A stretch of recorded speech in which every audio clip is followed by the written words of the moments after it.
I'm calling.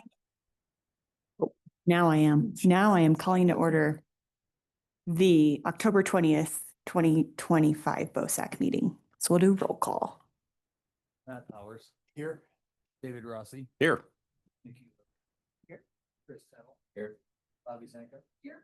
Jay Beckerman. And Kristen Joyce is absent. Great. And I'm just going to remind us all to use our microphones. We have to be diligent, right, Duke? Thank you. Yeah. Yes. Very hard to hear them virtually or in the recording, hear us talking without the microphone. Okay. Any discussion on our September 15th minutes? Does anyone want a motion here? Move to approve? So moved. Second. Great. Anything with the agenda? Good there? Good. Okay. Non-agenda items, public comment.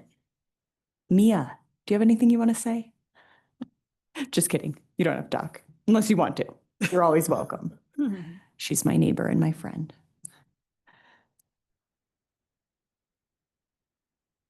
He does. Great. Mia, welcome. Should be. Talk about it. I really like the marble run. I think it's really cool, and I like how it was really interactive and how like everyone could participate. And I like how it reused like the dead trees that were in the forest. So it just reused materials that could have just like been there. Right. Thank you, Mia. Good job. We appreciate your input, and those were great thoughts. Any other public comment? Okay. All right, so we'll go to staff summary. Okay, the only update I have is that big news that the bridge at the Jesse Mill was successfully removed on Saturday. And Columbine is working on the restoration as planned, but I know that was a long time coming. Otherwise, I'm happy to field questions or get into more detail on any of the topics in there. Did anyone have any questions on the pro forma specifically?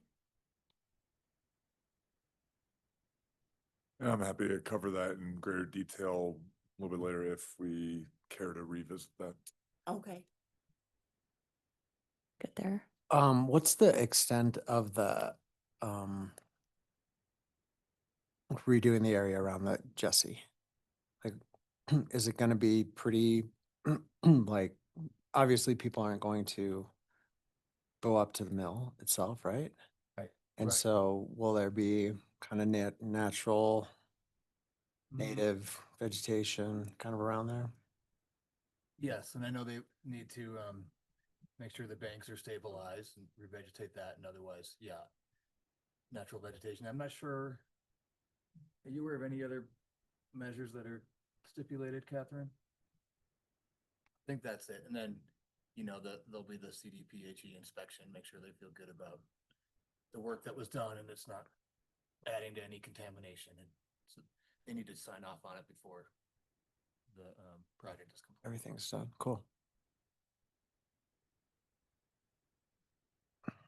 Yeah, so one other thing was just pointing out, it was mentioned briefly at dinner about the low number of bikers we saw in Aspen Alley, and if staff had any other thoughts on that data we received back. We were thinking about having a larger discussion on takeaways from Aspen Alley with OSAC, so let's do that. But yeah, that stood out to us. I mean, it's almost 20-1, those numbers of hikers to bikers. And I mean, it is from 10 a.m. to 2 p.m., which is probably when a lot of local bikers would avoid it. That might skew it a little bit, but still that was drastic. So a thought that we had was, maybe in retrospect, it's a good thing that there was such parking pressure. If you had squeezed all those hikers into every other day, that would probably compound the parking pressure. at the trailhead. So something to consider. And there's just such few bikers. I'm sure there would be more if they had their own day, but looking at that disparity was. Is there any thought about maybe putting up some counters to get a better idea of just what the usage is of Aspen Alley outside of the leaf peeping season? Yes, and we have counters, both infrared trail counters that just count numbers and not user types. And then we have mountain bike counters, the county and town. We put one at the top, one at the bottom.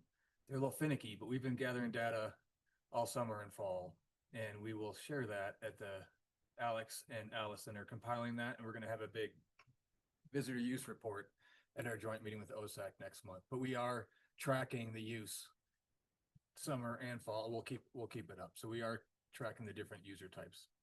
Oh, you said you were tracking mountain bikers. Are you also counting hikers, or are you just subtracting from the so- total? I'm sorry. So there'll be there's a mountain bike counter that's essentially a metal detector. So that'll only count bikes that cross over. And then there's an infrared counter that counts everything that crosses over. So we'll be able to compare the two numbers, knowing how many bikers there were. Okay, good. And what is Wakefield? It says row labels, Boreas Pass, and then Wakefield. That's the name of the Sawmill Museum. It's a nickname for the trailhead at the bottom of Aspen Alley. Thought it had to be something like that.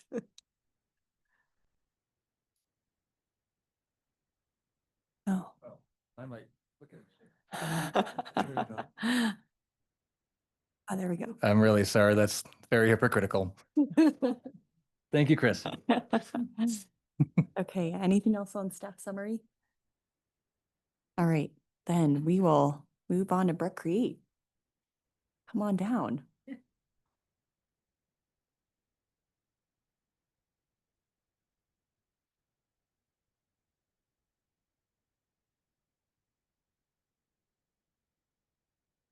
Thank you all for having us back to share a little debrief on BIFA 2025. I have a presentation. I think Tony's pulling it up so we can visually take ourselves back to August. And while Tony's pulling that up, I did want to take a moment to really say thank you to Tony and his team, Tony and Duke and the entire team. It was an incredible collaborative effort, and I think the communication was really great between both teams, and we're very proud of what resulted from that. And I also want to say thank you to the OSAC team, and I know, Catherine, you're here tonight, but also to Alison Morton, who was very helpful in shepherding me through that process for the Riling Dredge installation. Okay. Okey-doke. Screen. Usually it's like slideshow from beginning, but.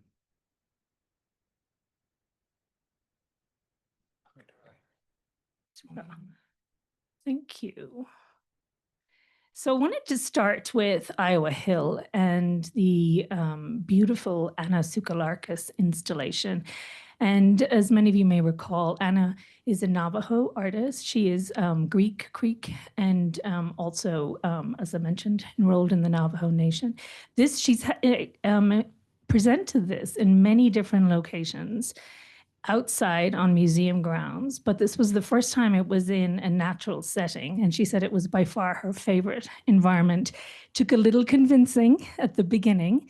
She was a little concerned by the uneven surface, but seeing it in this place, it just sort of blended beautifully. And of course, it was pretty close to the trailhead. So anyone who wandered up there really did engage with the piece, and you were invited to enter and walk around the spiral. And as a reminder, this was sort of an exploration of Navajo creation myths and where we are in the world. And I think there were some very poignant messages on the signs that resonated with people. So we also facilitated several meditation and sound journey and music experiences on that trail. And so we had really wonderful following. I think people really took the time to be present in that space. And Anna herself gave a beautiful talk in that location as well, which is very special.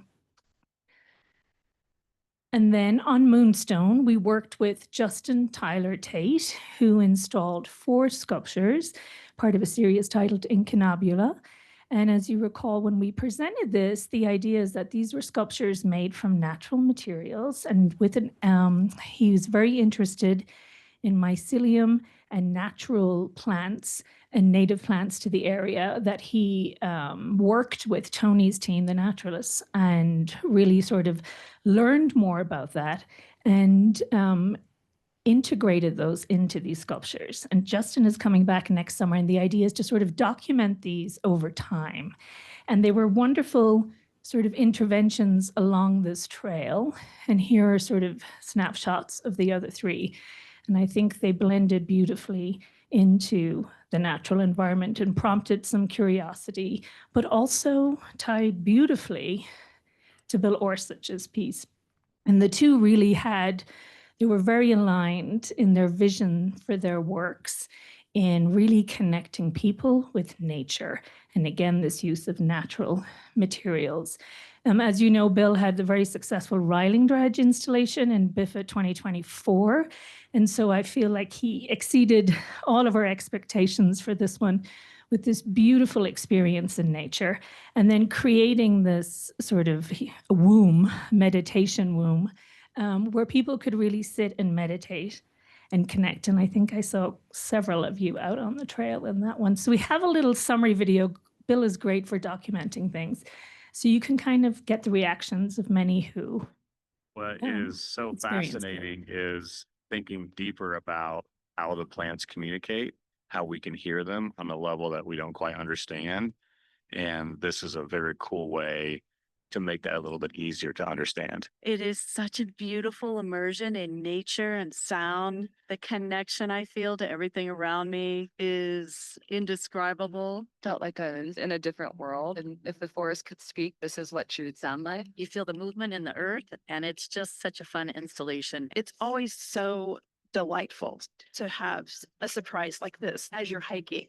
You never know what you're going to find in the woods, but I wasn't expecting to find that. Didn't realize just how special it was going to be. It feels like you were in the middle of the trees communicating. You get it visually, you get it from an audio perspective, and then you also just get it more just emotionally from the forest around you. You feel one with it. This is the most amazing thing I've ever heard. This installation out here is marvelous. It's just really intense, but peaceful at the same time. I was kind of blown away. It's not something you expect in the middle of the woods. First, you want to figure it out, and then you just kind of surrender and listen and relax. That was very powerful, just to feel completely surrounded by this part of the forest and think about all the different things that are going on here. And this is a spiritual experience, no question. And I think the music, the beautiful setting, both enrich and enhance each other. And we want that. We need more of that. It's really connecting with me because nature is so healing and sound and nature go together. This is like a heightened sensory experience. Nothing like I've ever seen or heard before. When I closed my eyes, my experience of it changed immediately because I started to smell the pine, the dirt, and then I started to feel the breeze. Peace allows all of your senses to be engaged. And I just think that's beautiful.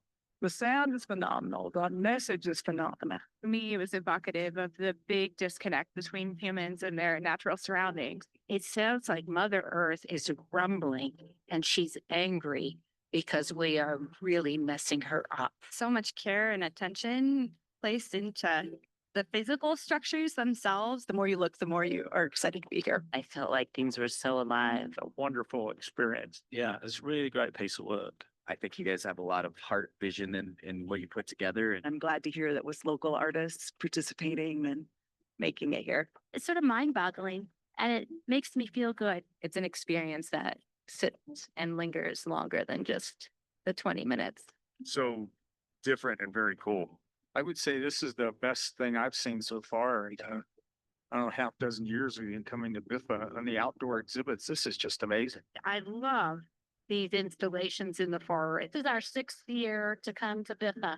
And your installation at the dredge last year was our #1 top pick. So we're excited you're back this year. They did a really magical, powerful job with this installation. So thank you. Yeah, I hope you keep it up next year. Thank you for putting this together and letting us be able to experience it. I'm just so grateful that this is here and that we have all this abundance.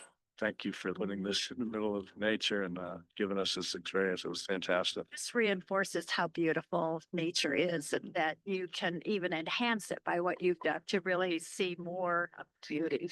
It's nature amplified. Are you listening? Can you hear?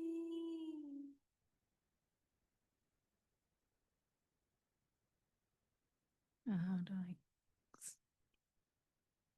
I think you might, I wonder if we have to get out of it to, Escape. yeah.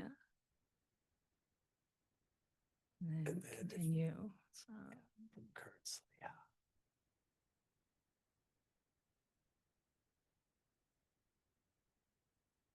oops.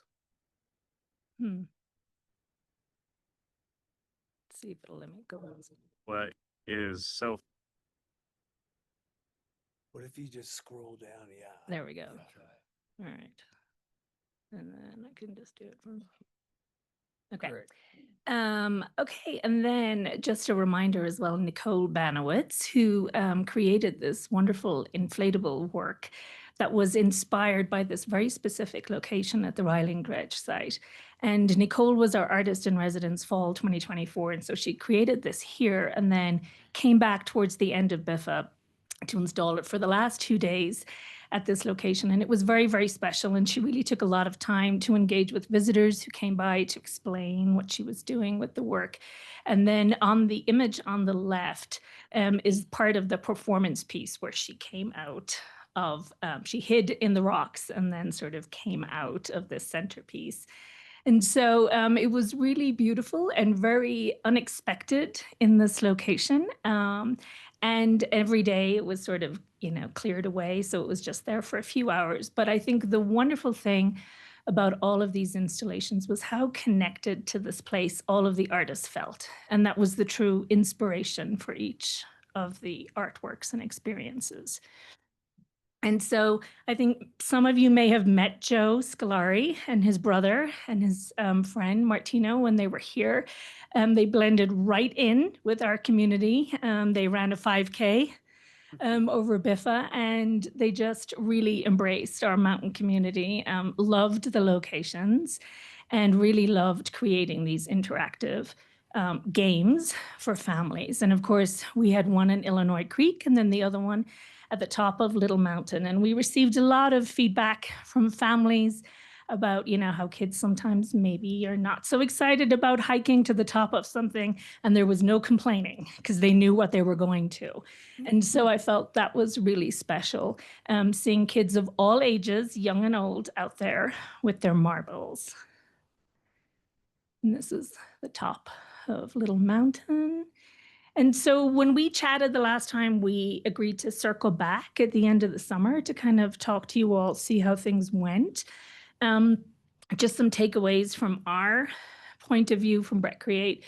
We really feel Sugar Bush exceeded our expectations. I mean, this was a huge hit with local community and visitors alike. We sold 218 marbles, but we gave away 250 plus.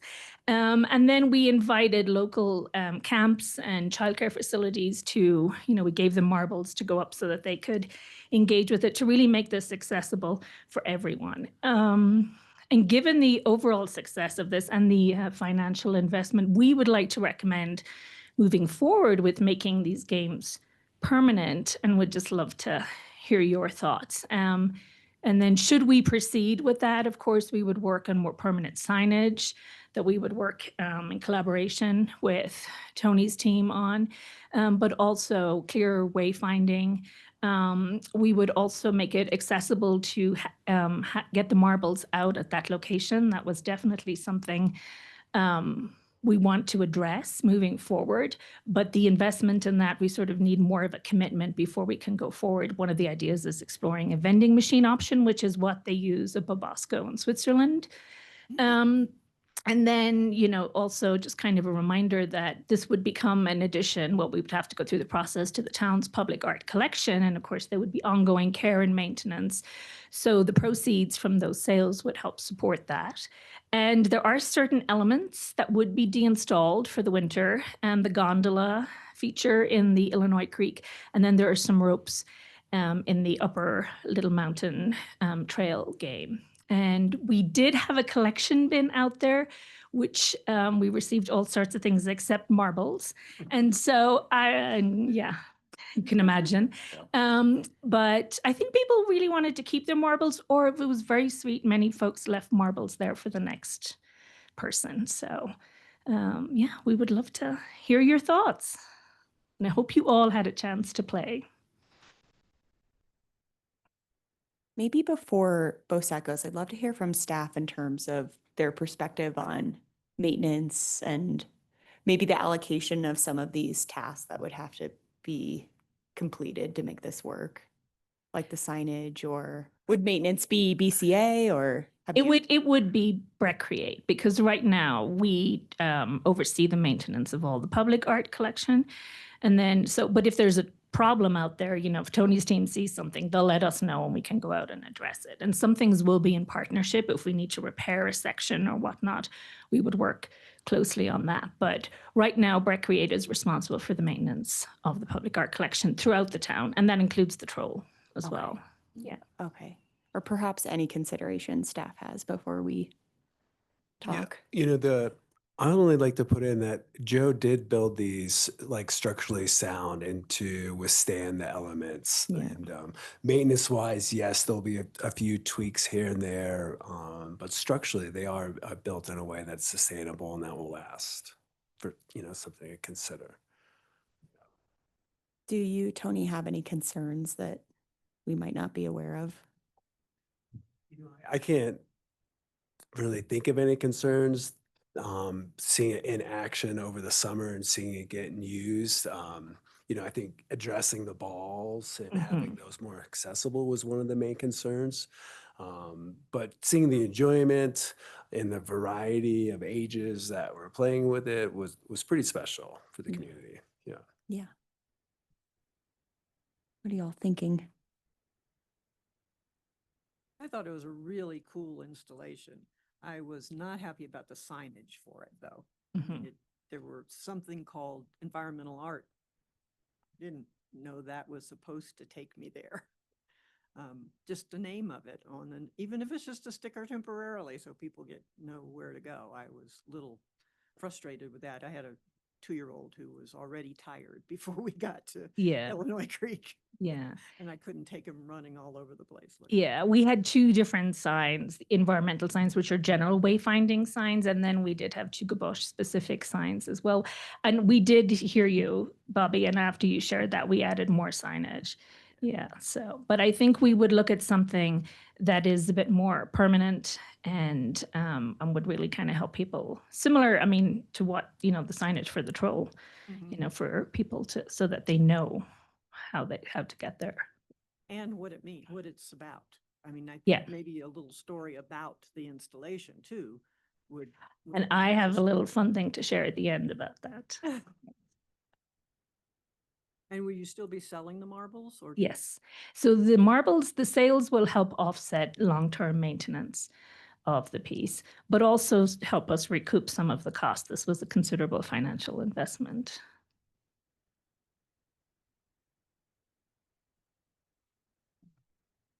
What are you thinking, Matt?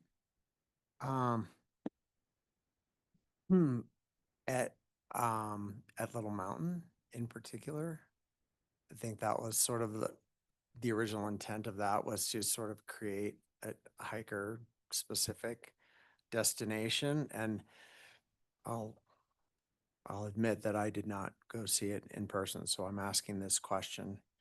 And this could be anecdotal or otherwise, but I wonder if that destination for hikers in particular may have been less attractive because of the installation. And I would want to be cautious about it becoming a specific destination rather than sort of a more open-ended place for people to go and hike and, and I think that in particular would be Mhm. my feelings for making it less permanent. I don't know how possible it is to make it seasonal or, install some version of it here and there or around BIFA. But I wouldn't want to necessarily have it be, and of course we always have like our troll, the troll is like our sign for all of this stuff too, right? Which maybe isn't quite fair, but, I think part of this to kind of maybe help address your concern is to disperse the troll crowd a little bit too. And making that, and Tony, I think this was something because the Little Mountain suggestion came from your team at first, because to help drive people to that location was part of it. But I would say almost anyone that engaged went to the Illinois Creek. I think it definitely was more of a commitment to go up to the Little Mountain Creek, Little Mountain installation. I don't know that we'll see the same numbers up there, but there was something nice. Part of the artist's goal was to get children and families out in nature hiking. And so Illinois Creek is beautiful, but it's just right off the car park area. And so this is really a way to sort of push them into nature a bit more. So I totally hear your concerns. And I think it's something we can monitor. The question of deinstalling and reinstalling, that is not possible. possible. Yeah. And Matt, I think your question about the point of interest of the site's viewing, the installation at the top of Little Mountain was set back. And so there was some separation of the bench and the viewing area. And then, a few 100 yards behind that was the installation. So if somebody was looking for just like a peaceful view and sitting there, that's still there. Yeah. And then the installation's a little further Yeah, back and it too. doesn't sound like there was a lot of crowd. It wasn't congested or at any particular time as far as you know. It didn't, the times I were up there was not, and it was actually fun having other families and kids up there and watching them play, and then there was sharing of the marbles, and it was fun. Yeah. How about you, David? I wonder if there's a way to, I thought it was really cool. I walked up there just to check out what other people were doing. I tried to steal one of the marbles from a child, but Give didn't you work one. out so well. No, I thought it was really, really well done. I didn't, just anecdotally, I didn't see a lot of crowds, but I wonder if there's a way to look at it as, back for another season, and it might allow us to sort of extend, but if there is something that, the crowd suddenly come or the resource starts to get degraded, that maybe it would be, okay, this was just for an extended season, and kind of look at it in a way that allows you to, or allows the town. I'm sure you could do that anyway, but I kind of like the idea that people don't think it's permanent and then they will enjoy it, but it could go away at any time. But I'm okay with it at Little Mountain, I think. But I'd like to, observe and not just be me up there trying to steal marbles from children. Thank you. Seems like your wheelhouse, but yeah, first definitely wanted to commend the entire program for kind of leaning into the natural material installations. I think that's been kind of a challenge that we've had through the years, is it didn't feel sometimes that it was in sync with what our kind of mandates were to try to make it more natural. And it seemed like across the board that was listened to and heard. So kudos on that. As far as permanent installation, I also didn't get a chance to make it to it, but I think from the lessons we've learned with Isaac and the troll, if we're kind of lean into something like this, and I like that it would kind of help spread out that trafficking if it's as interesting an idea as this marble course would be, that we just take the lessons that we've learned. You know, I think as town, we kind of know what to expect now, even if it's at a lower level. But get out in front of it, build in the infrastructure and the trail and whatever we need to do, or put it on the right trail in advance as opposed to scrambling like we had to do for so many years with Isaac. So, but all in all, kudos. Thank you. Thank you.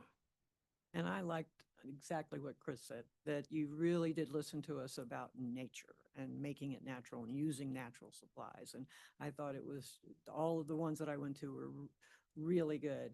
And our 6-year-old really likes the concept of climbing a mountain. And for there to, it's still a mountain. Yes. It's still a mountain. And to have something up there for a kid to play and engage besides just climbing up and saying you did it. And I also like the idea of other things besides just the troll there. It's for some families, that seems like a lot of effort to get there. And then you take your pictures and now what? And now there are some things that would keep them engaged outdoors. And I like that concept. Thank you, Bobby. Thank you for all your work on this. I think that it has been a phenomenal experience for children, young and old, as we saw. A couple questions on when you mentioned that it will be up year round, but certain parts of it will be decommissioned during the weather. How do you see that working with the overall? Like if we have a dry spell, if you take it down November 1st or some of the cable cars or whatever it might be, and then kids go up in the middle of November, is there still interactive? Does the installation still operate? We're not going to clear snow from it. So I think if it's clear, and I mean, even if we disable the gondola section or some of the ropes up top, there's still sections that people can use. So if it's naturally clear and they have a marble, then yes, they can go ahead. But I don't think we're promoting it as being, open in that instance because it's not the full installation. And yeah, so that's how we're looking at managing that. And we can deinstall the signage as well for the winter. That could help with that. But I think that's part of us continuing to monitor it, like seeing what we'll see now moving into the winter season, I think will be really interesting to kind of monitor that and see. Because people do go out to the troll in the winter. Might just add one comment to that. Also just learning from the troll, and that promotional piece that Jill said is really important, that we wouldn't advertise it at all for safety purposes. We wouldn't want, to tell people to go up, especially if they're not prepared in the weather and they're more layman visitors. We'll be pretty tight about the communications around that. Great. Did you experience any vandalism over the last couple months with that up there? No, we have not. We have had some graffiti on the troll, some, couples doing, not graffiti, but they're etching their names, that sort of thing. And we did have conservators here this summer and they sanded that down because once you have to stay on top of this because when people see it, it encourages that behavior. But no, and in fact, coming from the Denver Art Museum where we saw graffiti on a daily basis, it was the first thing our conservators did every morning was do the graffiti rounds and outdoor sculpture. We are very lucky that we do not have a lot of issues with that here.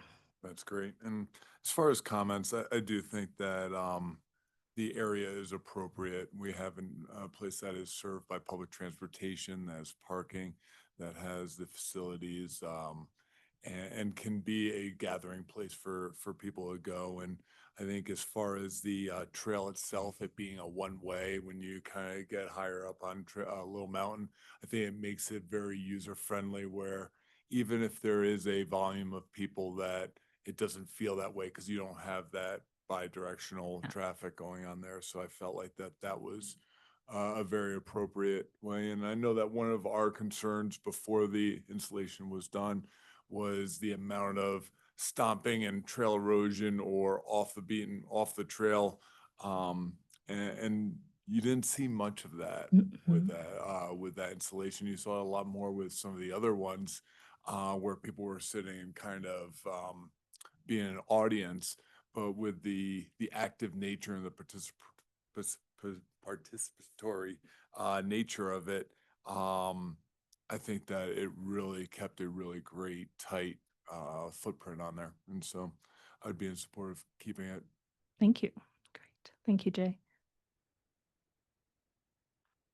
Jill, I thought it was great too. I had a great time with my family. My daughters loved it. I witnessed other people really enjoying it. I think the double location is really clever and helps with accessibility, which is something we care about. So that's worked quite well.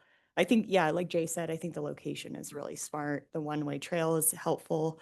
One thought was I did see an older couple climbing up the trail, and I thought a bench might be a nice amenity to offer On the way up. on the way up. Okay, yeah. Just because I think Yeah. for some people it is quite a difficult Yeah.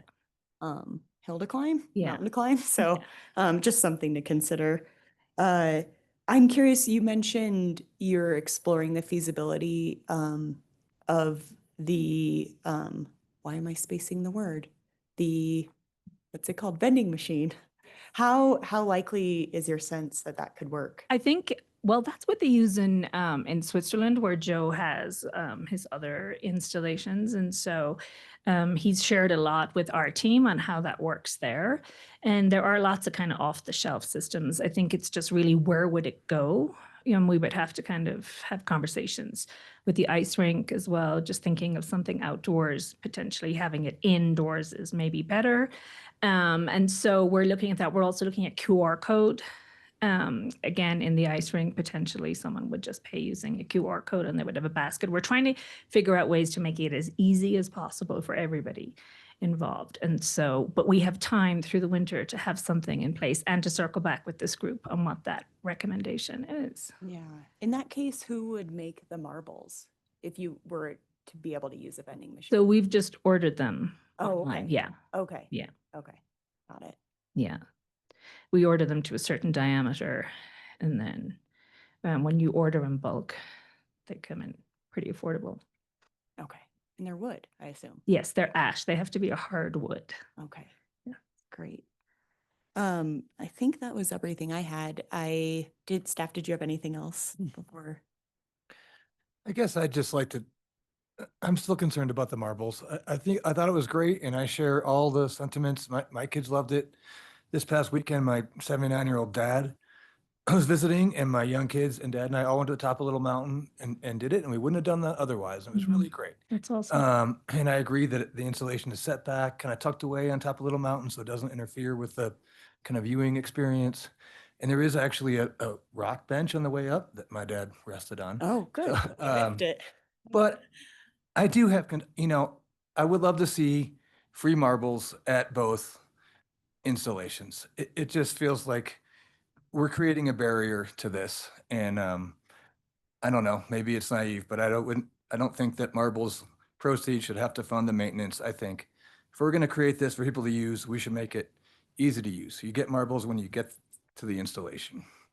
And that wasn't the case. And for a while, people put up little they donated golf ball shoe boxes. Those are gone now, but I like the spirit of it. Because a couple times I did go there and people didn't have marbles. Yeah. And we showed up with them and let them use them. But I don't know. I worry about how that contradicts our goal of accessibility and inclusion. It's so inviting and it's a wonderful experience. I just wish we could remove that barrier. Yeah. Tamara, do you want to talk to that?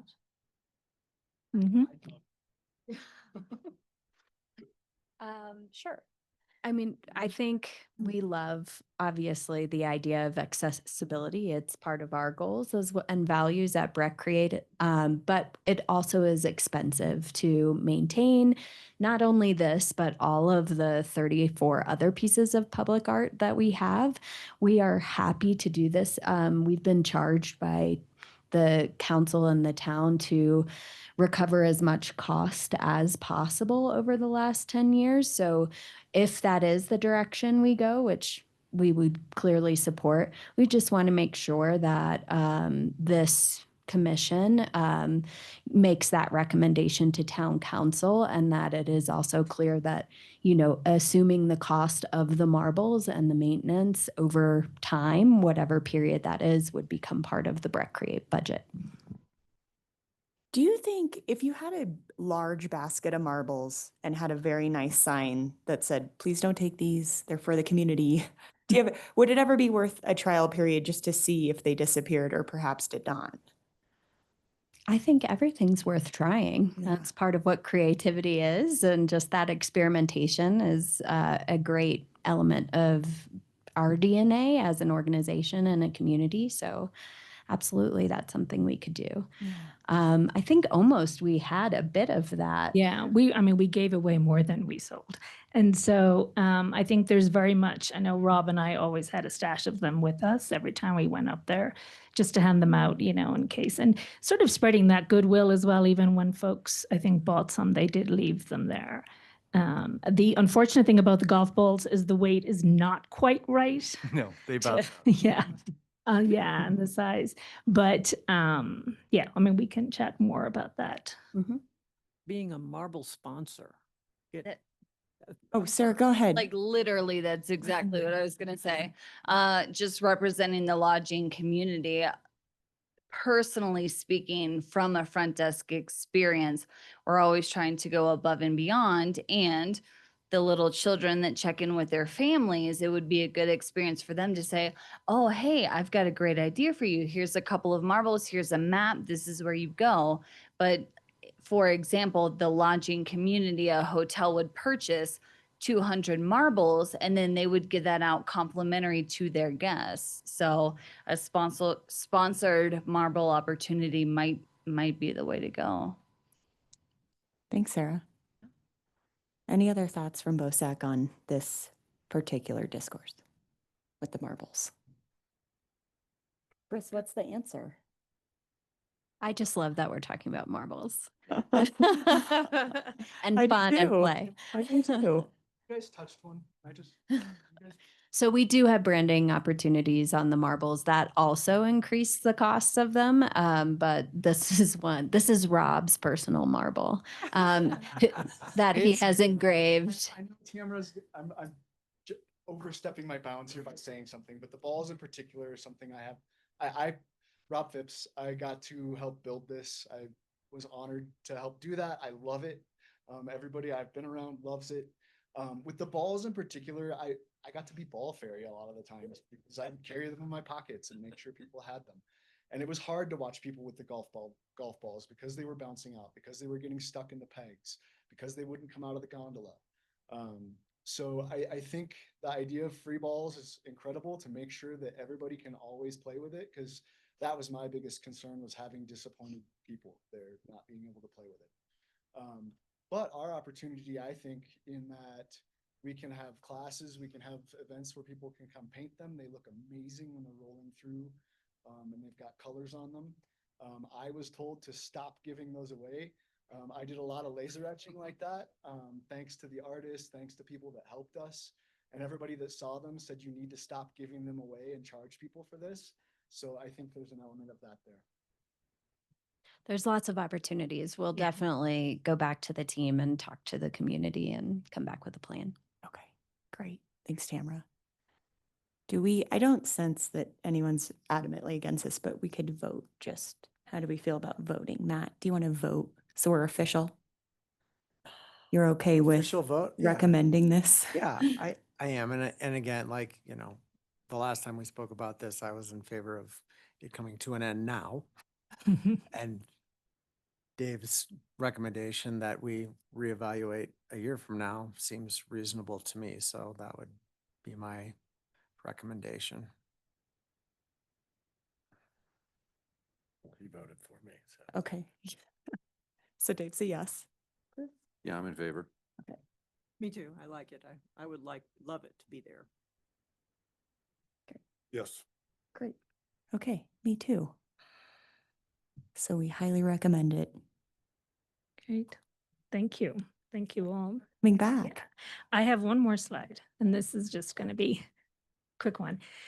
Just sort of throwing it out there, we are working on some future projects and collaborations, and one of the ideas, we don't have any plan. We just want to start talking about a little bit with Duke and Tony. But again, the idea actually came from the open space team that potentially could we add a few more installations to that space that are family focused, again, natural materials that, and when we were working with Joe out at Illinois Creek, it's incredible. I mean, I know you all know this, how many people show up first thing in the morning to go visit the troll. The crowds that go to the troll are unbelievable. And so spreading that out a little bit and having just a bit more for families to do. And so we would love to just kind of have some conversations with Tony and Duke and see what that could look like potentially, and come back to this group and share some of those ideas with you all. And then the other thing, and Bobby, this was something you were sort of mentioning about a story. We are currently, so part of our charge is we oversee the care of the entire collection across the town.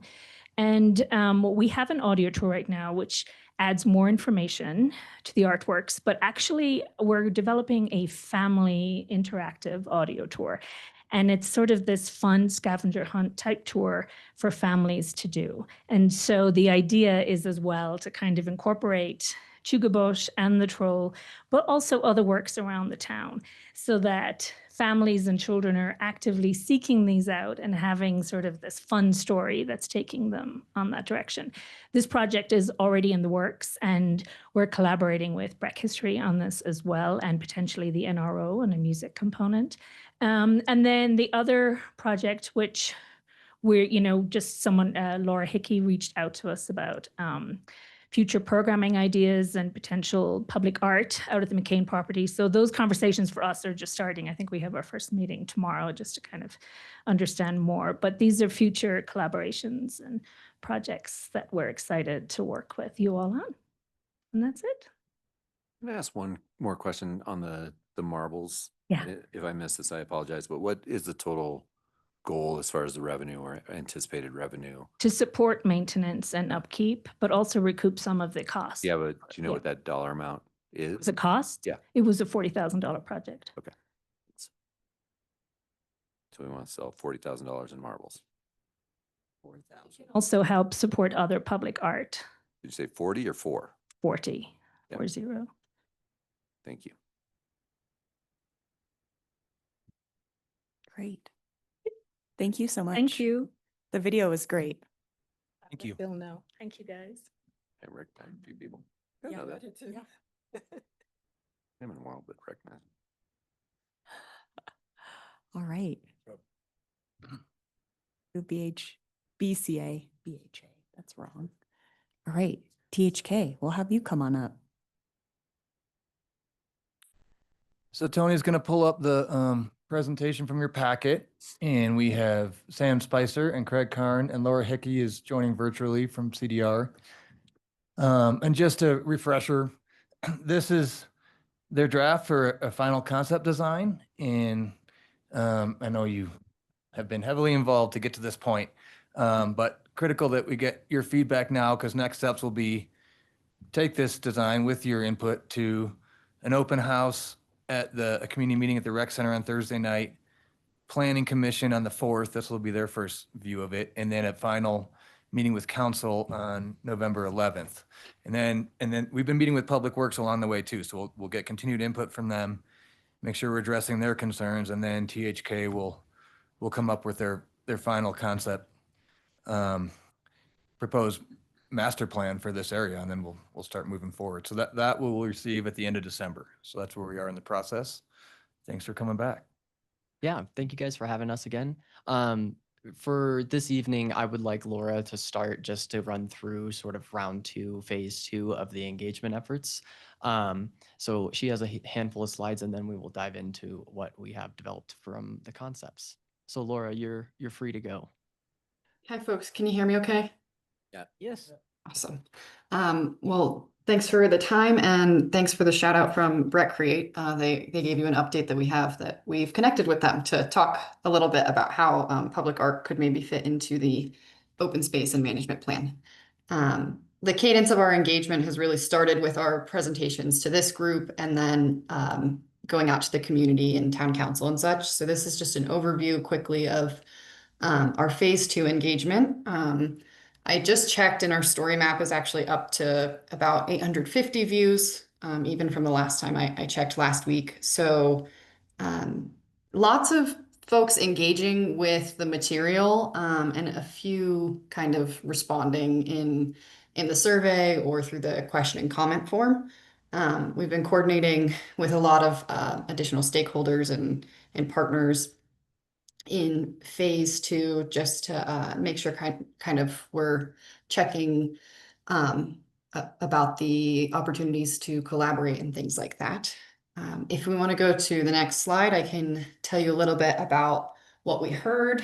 So the feedback was overwhelmingly in support of concept 2. Even if you look on the left side, the yellow portion of the graph is a mix of both, and a closer look at folks who answered a mix of both.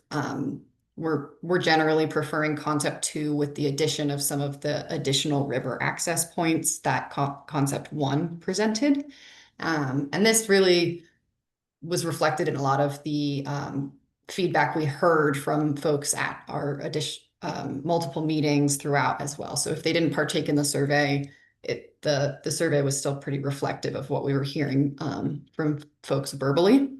On the right side, this is more about those feature areas that we presented in depth last time, but just wanted to highlight that the wildflower meadow, the river's edge, and then the picnic and play area were kind of the majority ones of interest. I took a look at if these interests changed in feature areas depending on the original concept preference, and across any preference of concept, area 5, the wildflower meadow, and area 2, river's edge, emerged as a top interest. So if you're thinking about phasing or sequencing or any sorts of things like that, this may come in handy in that management plan.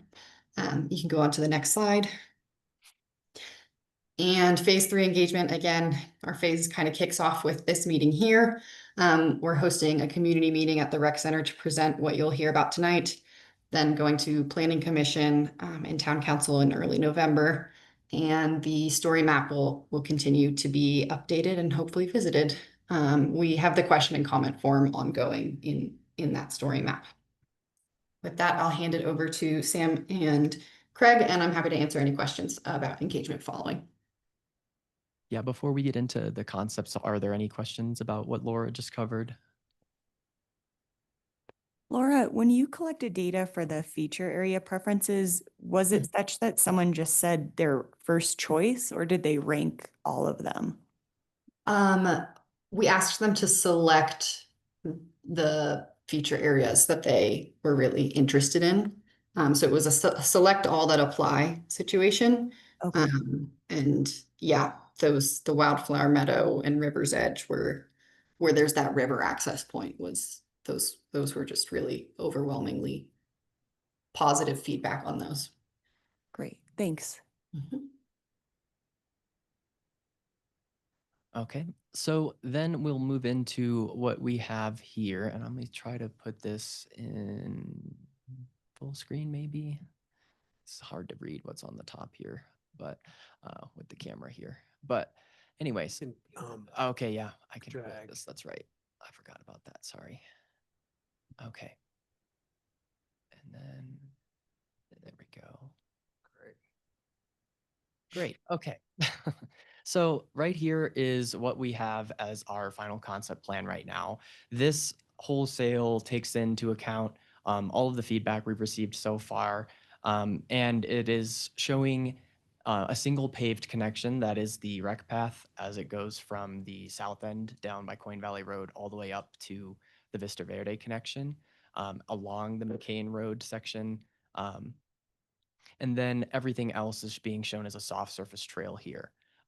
Some of the more notable changes that we've added here are on number 17, we're showing accessible parking and information kiosk and potentially restroom facilities, which we will get into a broader discussion about. But the accessible parking, we heard directly from both the public and some of the stakeholders that we reached out to, that in order to prevent sort of creating a barrier to access for anyone with mobility needs, it would be best if we could provide a place for them specifically to park a vehicle, unload, that sort of thing.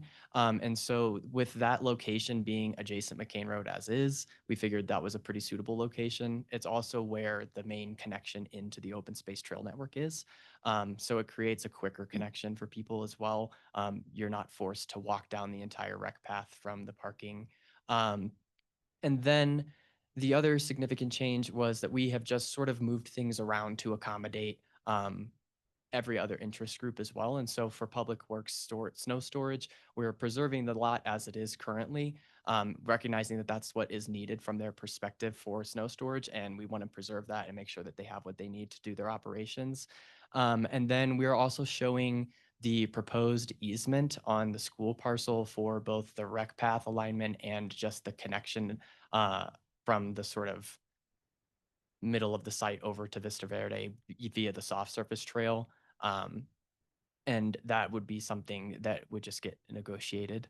But essentially, the plans are very similar to what we shown in the concepts, and we just made these minor modifications to ensure that we were addressing everyone's needs across the whole site. And we're pretty happy with where we've ended up with, but we're definitely interested to hear any feedback that you might have about this. We're trying to preserve all of the existing view corridors we've talked about in the past.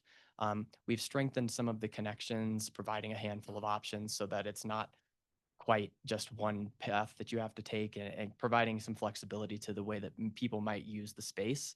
But for the most part, everything that you've seen in the concepts has been able to be pulled through to this finished concept. And we're just really happy with where we've landed. So that's really the gist. I know that there's been a lot of discussion around the rec path. And what we're proposing here is that it would be realigned through the open space partially. And then as you get past the open space boundary, sort of right in the middle of this graphic, you moved past the snow storage lot, it would just continue along there, all the way over to the future skier parking, and then up the side of that parcel to connect to the existing trail behind Vista Verde. And that sort of addresses a couple of the concerns we've heard from the public, but also from BOSAC and Town Council about the Fairview roundabout, as well as the crossing at Coin Valley Road and McCain Road right there. So that removes both of those barriers, and it allows for free flowing traffic through the open space and through the rec path system without having to deal with those barriers.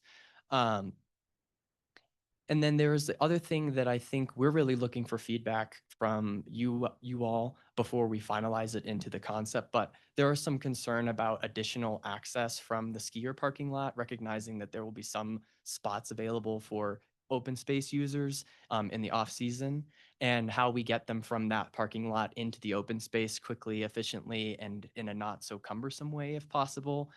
Just similar to the accessibility concern, we don't want to create a barrier by, oh, well, you have to walk 5 minutes before you even get into the open space, that kind of thing. So some of the thoughts there that we had were an additional sidewalk connection from the skier parking lot along the same alignment the rec path would follow to the trailhead that we're showing.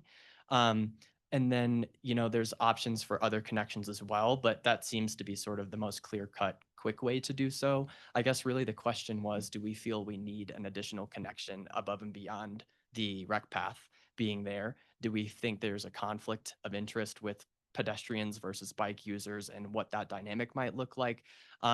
Because we're open to suggestions. It's really just trying to provide the best connectivity we can to get people onto the site to really experience what we've got shown here. So that's the gist of what's shown on this plan. And so really, we're ready to just take any feedback, questions about what we have here. What do those arrows mean? Yeah, so those are highlighting the view sheds that we showed in the previous presentations. And quite frankly, I think we should have had something on a legend so that was a little more clear.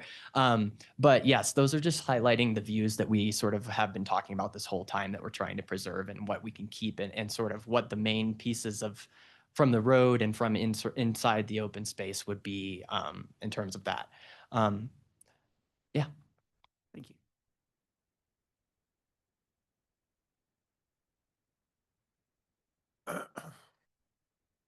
Sam, was there any thought of trying to use the McCain Access Road as the bike path?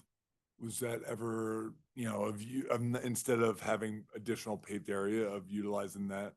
I love the way that you paired the soft surface with it in order to make running loops and things like that.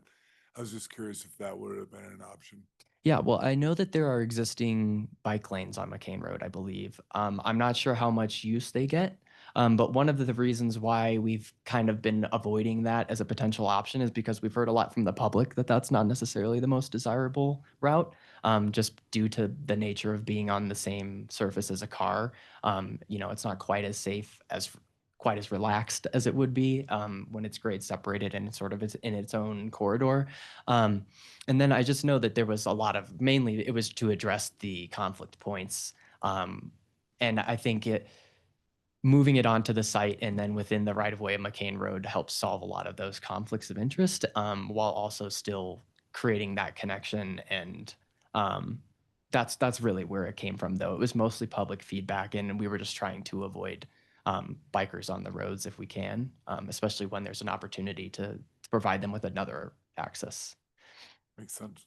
I might add too that, there's all kinds of bikers, like there's all kinds of walkers. And I think the bikers that want to cover a lot more ground a lot faster and avoid conflict, they'll use the bike lanes on McCain.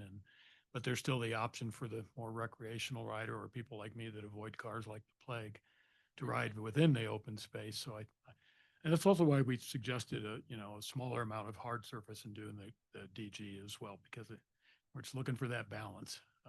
Because we've certainly heard a lot that we don't want to introduce any more hard surfacing than we have to in the open space. Main road paved? I'm sorry? It's a paved asphalt.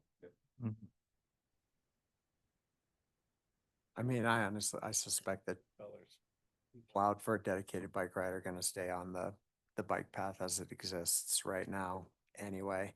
I think it's a little less obvious how to access those trails through the open space, so I think it'll get some use, but it doesn't seem like somebody who's going downhill with the tailwind to Frisco is gonna figure out how to get themselves through the open space. I think they'll stay on the bike path. I'm not sure that kind of rider's gonna wanna make that kind of deviation. They're kind of, I agree. The A to B get there, but your head down our path. I agree. Different kind of rider. Do correct me if I'm wrong, but the idea with this too is if we were to move the rec path into the open space site, that the existing alignment on the other side of McCain Road, in between McCain Road and Highway 9, would be abandoned, correct? Yeah. Yeah. That's what we'd heard from council. I don't know if that's a done deal, but I think it's based mostly on the safety concerns about the McCain crossing and the Fairview roundabout. So maybe Jay, do you know if that's a certainty or? I don't think it's a certainty. I think it was a desire to not have tons of different bikeways that could be confusing. And, and to our conversation earlier, I think the way that the current bike lane is oriented right now is probably it doesn't have the width that is needed to be the sole bike path from Farmers Corner to town. Yeah, I agree. You mean on McCain Road? Yeah. Yeah, I agree. So there's a bike lane on McCain Road. It would be off where it shows on number 10, I believe. Number 10 is the 8-foot paved. And Duke, you were saying the current one is 16? No. Well, a couple of things on that. Sam had sent an updated slide, which we don't have here. It should be 10-foot paved, 4-foot soft surface, And for for- a total of 14. For context, behind like the skate park where it goes by the rec center and crosses Valley Brook Road, that's 12 feet. And it's the same as it crosses Corn Valley Road. And then it widens behind Vista Verde is 14 feet. And so THK is proposing 10-foot paved with a 4-foot soft surface adjacent. And that would hopefully split peds and bikes, with peds going on the soft surface while bikes go on the hard surface, theoretically. And one thing Sam didn't touch on, but we've talked about internally is, we talk a lot about winter use. And we had the thought that, we don't have to, we'll groom a path through here and it doesn't have to necessarily follow the alignment of any of these trails we see on the map. And it wouldn't really make sense to groom the rec path has shown that parallels McCain Road through snow storage and skier parking because of all the traffic there coming in and out. But we could groom an alignment through the open space. We'll just have to figure out what makes sense when you get snow on the ground and connect it behind Vista Verde and continue the grooming that way. And there could even be an interior groom loop. So I think that this does allow for that possibility. But yeah, to answer or to echo what you said, Jay, I would agree that I would tend to say that that's why we're providing this alternative through sort of the western side of the McCain parcel that's closer to the river, that is soft surface, sort of goes from the middle where that Y shape is all the way over to Vista Verde and ties into the rec path. I think that with the 4-foot soft surface on the portion of the rec path that is going through the open space, because once it gets off the open space property, it would just transition down to like a standard 10-foot or whatever size it needs to be to sort of make that transition to the 14 feet work. But that I think you would see a split of traffic, because I think for one, if you're walking, you're probably walking to experience the open space. And as soon as you get past that corner right there, you're no longer in the open space. So I think signage will help with that too. Sort of, if you want to stay in the open space, continue to the left or something. And then sort of facilitating that movement so that if you're a pedestrian and you're wanting to experience the full open space, that the rec path is sort of deviating from that. So just informing and signage and things like that, I think could help with that. But I see this a similar use case. So I tend to, just because the rec path that goes beyond Vista Verde, I know this is probably beyond the purview of this board, but it would seem like that would just allow the people who are on their bikes to avoid people who are probably, I would imagine, parents don't want to push strollers on soft surface trails. It's quite painful. I've tried it, not my own children, but they survived. That might allow them to bypass that and then leave a little bit more calmer traffic inside the area. But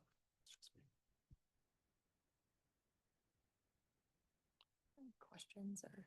Yeah, curious if there's been any conversations that you guys have been involved with around kind of the border lines between the public works snow storage lot and the proposed skier parking, because obviously visually it looks like some pretty hard right angles.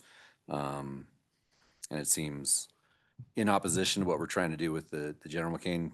Personally still very disappointed that this is the best that we can come up with and that we couldn't come up with a way to use the eastern side of the road. But if this is our reality, curious if you guys have any guidance on how we might be able to soften some of those borders and make it feel more as a collective as opposed to. We did a couple of studies when we were in the preliminary design process, and the parking and snow storage all kind of, they were moving on separate paths, and we were asked and did some work with Duke and Julia to create a couple alternatives where we thought there might be opportunities to take Soften more the advantage, edge. but more optimally use all of the land and take the edges off of it. The reality is, as we understand it, until the school parcel actually changes hands and comes back to the city, we have to plan for the needs. And Public Works needs the snow storage now. As it's right? configured now. And so that's really kind of what drove us making this adjustment. If there's some point in the future when that can be readdressed, when some of the moving targets quit moving and the school site really happens, there would be an opportunity, because there's kind of, in essence, on the school site, maybe more room than you need for the parking. That could be an opportunity for more snow storage and to reshift it. And like you say, rub it happens all too often in planning. The lines on the map are, they don't need to be like that on the ground, but I think there's that opportunity. We've done our best to kind of design the open space as it is, so you won't see those lines on the ground per se. But I think there's that opportunity. We did look at It's not gonna that. be like a hard It's a fence line timing or something thing, like that. because the school site's still owned by the school district, and we think it's going to be fairly easy to, get them to consider some easements for the trail. We just need to see some of that move ahead. There's always an opportunity in the future. I've always thought it would be a great opportunity to have that open space view moving south on McCain like we do as you come in off of Coin Valley Road. But for now, in fairness to the need to put that snow somewhere and it's being moved, they've lost spaces they had. That's why we've shown it like this. But I think there may be some opportunity in the future. Awesome. Thank you guys. Yeah. I just wanted to chime in from a community engagement perspective on what we've heard. I think in the same spirit of a preference for concept two, the more natural of the two concepts. Any feedback we've heard or kind of questions we've gotten around the skier parking has been pretty concerned. And we've received comments about like, can the snow storage or the parking move in a different way? And some ideas about how it might work better other places. Obviously, these are the planned uses for these spaces, but just wanted to give context that when we have heard about it, there's that same kind of spirit of wanting this space to be really natural and open. One thing that I touched on, and I kind of breezed over it because I wanted to get through what I wanted to discuss with you all, but we have heard that restroom facilities of some kind would be extremely desirable out here, mostly due to the distance from the rec center. This is about 3 miles from the rec center, so if someone was to be on a day trip where they're going from the rec center out to the open space, it would be a good amenity to provide some sort of restroom facilities.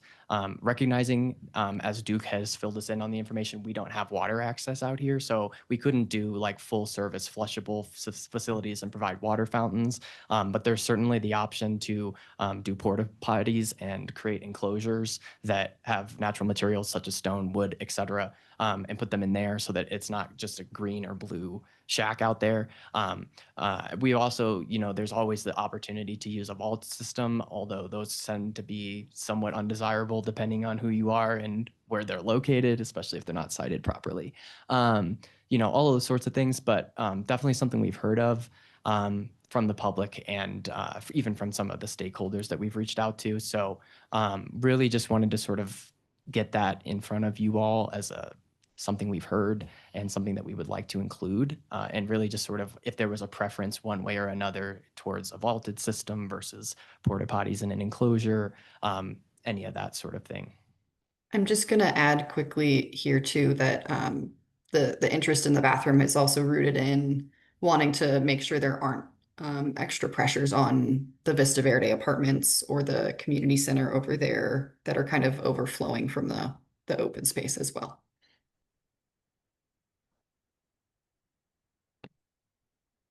I mean, I guess I feel like I would, this isn't going away anytime too soon. And because of that, I feel like it's worth exploring the option of more permanent facilities, if that's a vault, because of the lack of water service. I see the porta potty over by the bike park in our neighborhood, and every time I walk by it, I just think it looks terrible. I think it looks like it's just an afterthought and doesn't necessarily live up to kind of the standard of the product that we are providing to the public. So not knowing anything about installation, maintenance, ongoing care, things like that, it would be my preference to see something like that if it can be done in a way that suits the environment well. There are some actually really good and decent vault toilet companies that we know of just from working in the profession. And there's a lot of options too for variation of materials and being able to sort of customize those to fit the aesthetics or the needs of your own sort of municipality. And so there's also an opportunity if you were to do a vaulted system to sort of unify it with the aesthetic themes that you have throughout town anyway. I know that one thing we haven't touched on in this presentation specifically, but we've mentioned it before, was the callback to the stone walls that are everywhere in town and wanting to incorporate that as a feature into the open space in some way, shape, or form. That's another opportunity to do that. You could use the same stone materials that are used on those walls to help carry those themes forward. If there's certain woods or structures, architectural styles that you're interested in, there are companies out there that for honestly obviously are even reasonable prices. We'll do custom work like that. And it doesn't have to break the bank. And the installation's pretty non-invasive. You know, it's a typical excavation, drop the vault through the pad, set the thing on the pad, because it's all prefabricated. So there's not a lot of headache with that. And then maintenance is pretty straightforward. But I would say from our professional perspective, I would agree with you that I think a vaulted toilet system, something more permanent, is desirable. Just as an open space user myself, I would rather use a vault toilet despite it being smelly than a porta potty. That's just a personal comfort thing. I know everyone's different, but so I just to provide some context on that.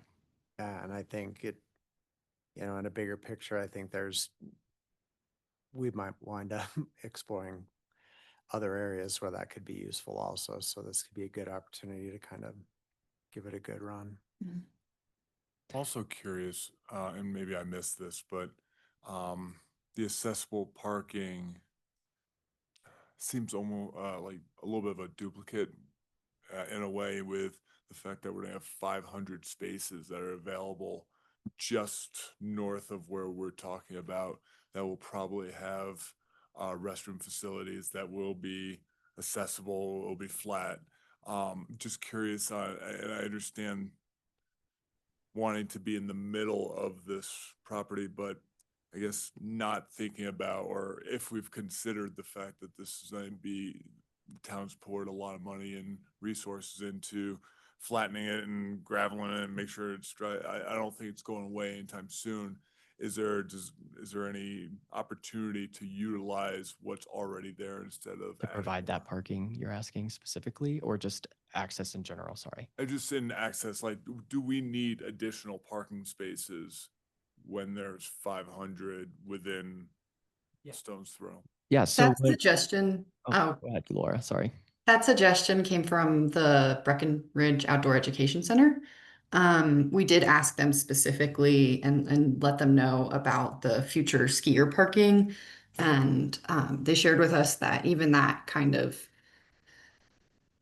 space, the time that it takes to get from the parking to the site would be a barrier. And it's something that they've experienced up at their education center themselves, actually, and often need to open up an extra gate to let people drop off quickly or park closer. So that was a recommendation from BOEC to have a closer dedicated parking space. Their initial suggestion was maybe a drop-off loop, but I believe I'll let Sam speak to the technicalities of why you landed on parking spaces. Yeah, so we presented that same idea with Public Works and other town staff when we met with them a couple weeks ago. And the preference from that group was that instead of doing a pull off, let's do actual spots. It shows that we're committed to actually improving this. And we're not just doing something as a second thought, an afterthought. We're providing a meaningful space for them to park specifically. And it really does serve the purpose of getting them there faster. And if we're branding this open space as being accessible, which it is planned to be, all of these trails will be accessible, then it would be best if we could get them as close to those trails as possible so that there is not that sort of initial barrier even just before you even get into the open space. So that was really what the intentionality was behind those spots being there specifically. And it would just be those two parallel handicap spots. That's all that's being proposed. And from what we've heard, that should be more than enough. Obviously, that's something that you could look at in the future if there was less of a need or more of a need. But it also, we were already planning on putting some sort of a trailhead / information hub in this location. And so by nature of that being in that location, it just seemed like an opportune spot to provide additional parking, especially if it's on the open space property, the space is there. So it would just be a matter of providing that connection. And we think that would be valuable. I might add too, as a master plan, just like the snow storage and parking issue, things evolve over time. It may very well be that we just see how it functions, get some initial phases and, see how the parking works. If you really get, requests saying, boy, it'd be a lot easier if I could get my mom closer to the park, for access. We're certainly not proponents of building more parking anytime. I think I mentioned it before. There's 6 parking spots for every car in America. So we want to be as judicious as we can, but if you build anything more than just purely for accessibility, people will park in it. Just doesn't, I mean, that's what we've learned from light rail stops that have a couple of them very near my house. The decision was made, we're building no parking, because if we build any, we'll have cars circling around. We're trying to get in that one spot. And so yeah, I think it could be something that could be, just see how people use it, after initial phases of improvement, see if it's something we need to, build into a subsequent phase of development. So on that sort of same idea, knowing that, so spot number 1 is considered the main gateway to the open space. It kind of helped me orient myself with that. And then where the proposed parking and restrooms are is where a kiosk would go and more information and things like that. And then the parking is in a third location from that. And if people are going to choose this as a destination and drive there and park there, is there a plan to access, say, into the soft surface trail from wherever it is, the southwest corner of the future skier parking, for example? Because I don't think they're going to get themselves back to the other end, to the main gateway, or to area wherever 17 is, where the kiosk would be. Is there a thought to have a more formal trailhead closer to an intended parking area? Yeah, so I mean, I think that was also that kind of relates back to what I had asked earlier, just about providing an alternative connection from the parking lot into the open space. And the idea that's been floating around was the additional sidewalk that would take you along the same alignment. So it's essentially not achieving anything differently. It's just a dedicated route for that. But no, I agree that there could probably be a stronger connection, even maybe right where my cursor is right now, sort of the corner between the northwest corner of the public works storage lot and like the sort of middle point of the school parcel where that property line makes a 90-degree angle. Yeah. Just knowing that it would really just come down to how this skier parking is being installed and how that all works and what infrastructure there is around that. I mean, certainly we could create a connection. It's just a matter of if that connection works for the functionality of the parking lot. It's just kind of unfortunate by nature of the way the property is laid out that the parking has to be where it is, because it's just not an easy spot to get to in any regard, let alone to get into the open space. So we agree. Yeah. And that was kind of why I had asked that earlier, just for any ideas that even BOSAC had on that, because we're trying to figure that out as well. I personally would like to see a connection closer to the parking lot, even if it was where I was just talking about. And maybe we just need to think through how that could work.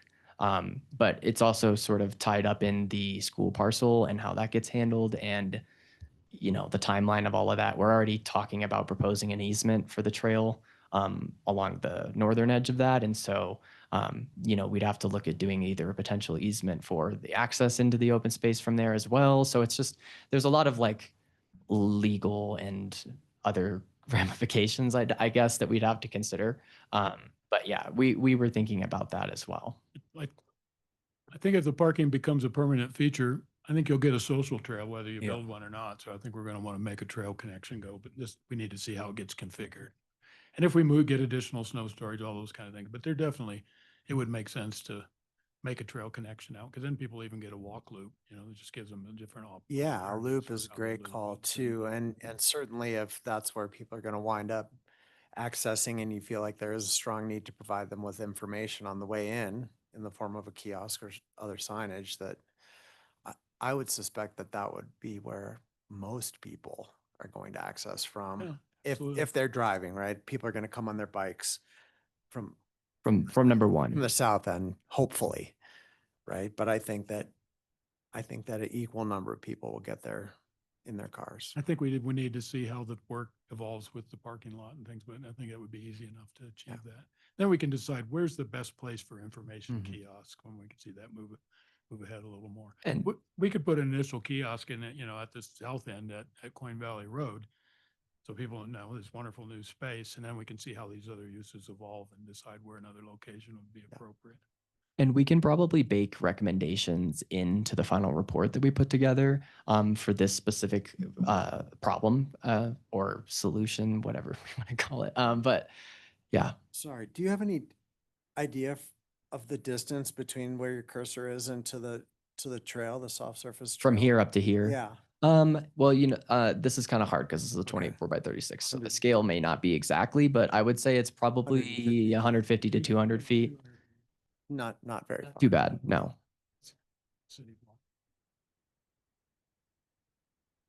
Got a question about the picnic area. Will there be picnic tables? So that's a question. In terms of like if you want to see built structure, yes, which was kind of, the initial idea, which was the difference between the two concepts, was either a shade structure or just tree cover for picnic areas. We kind of always intended that there would be tables. What those are made of is another question. I think if you're wanting to preserve that natural feeling, going with something wooden would be our recommendation, but there's a maintenance aspect to that. So especially since it won't be covered, that was the preferred direction.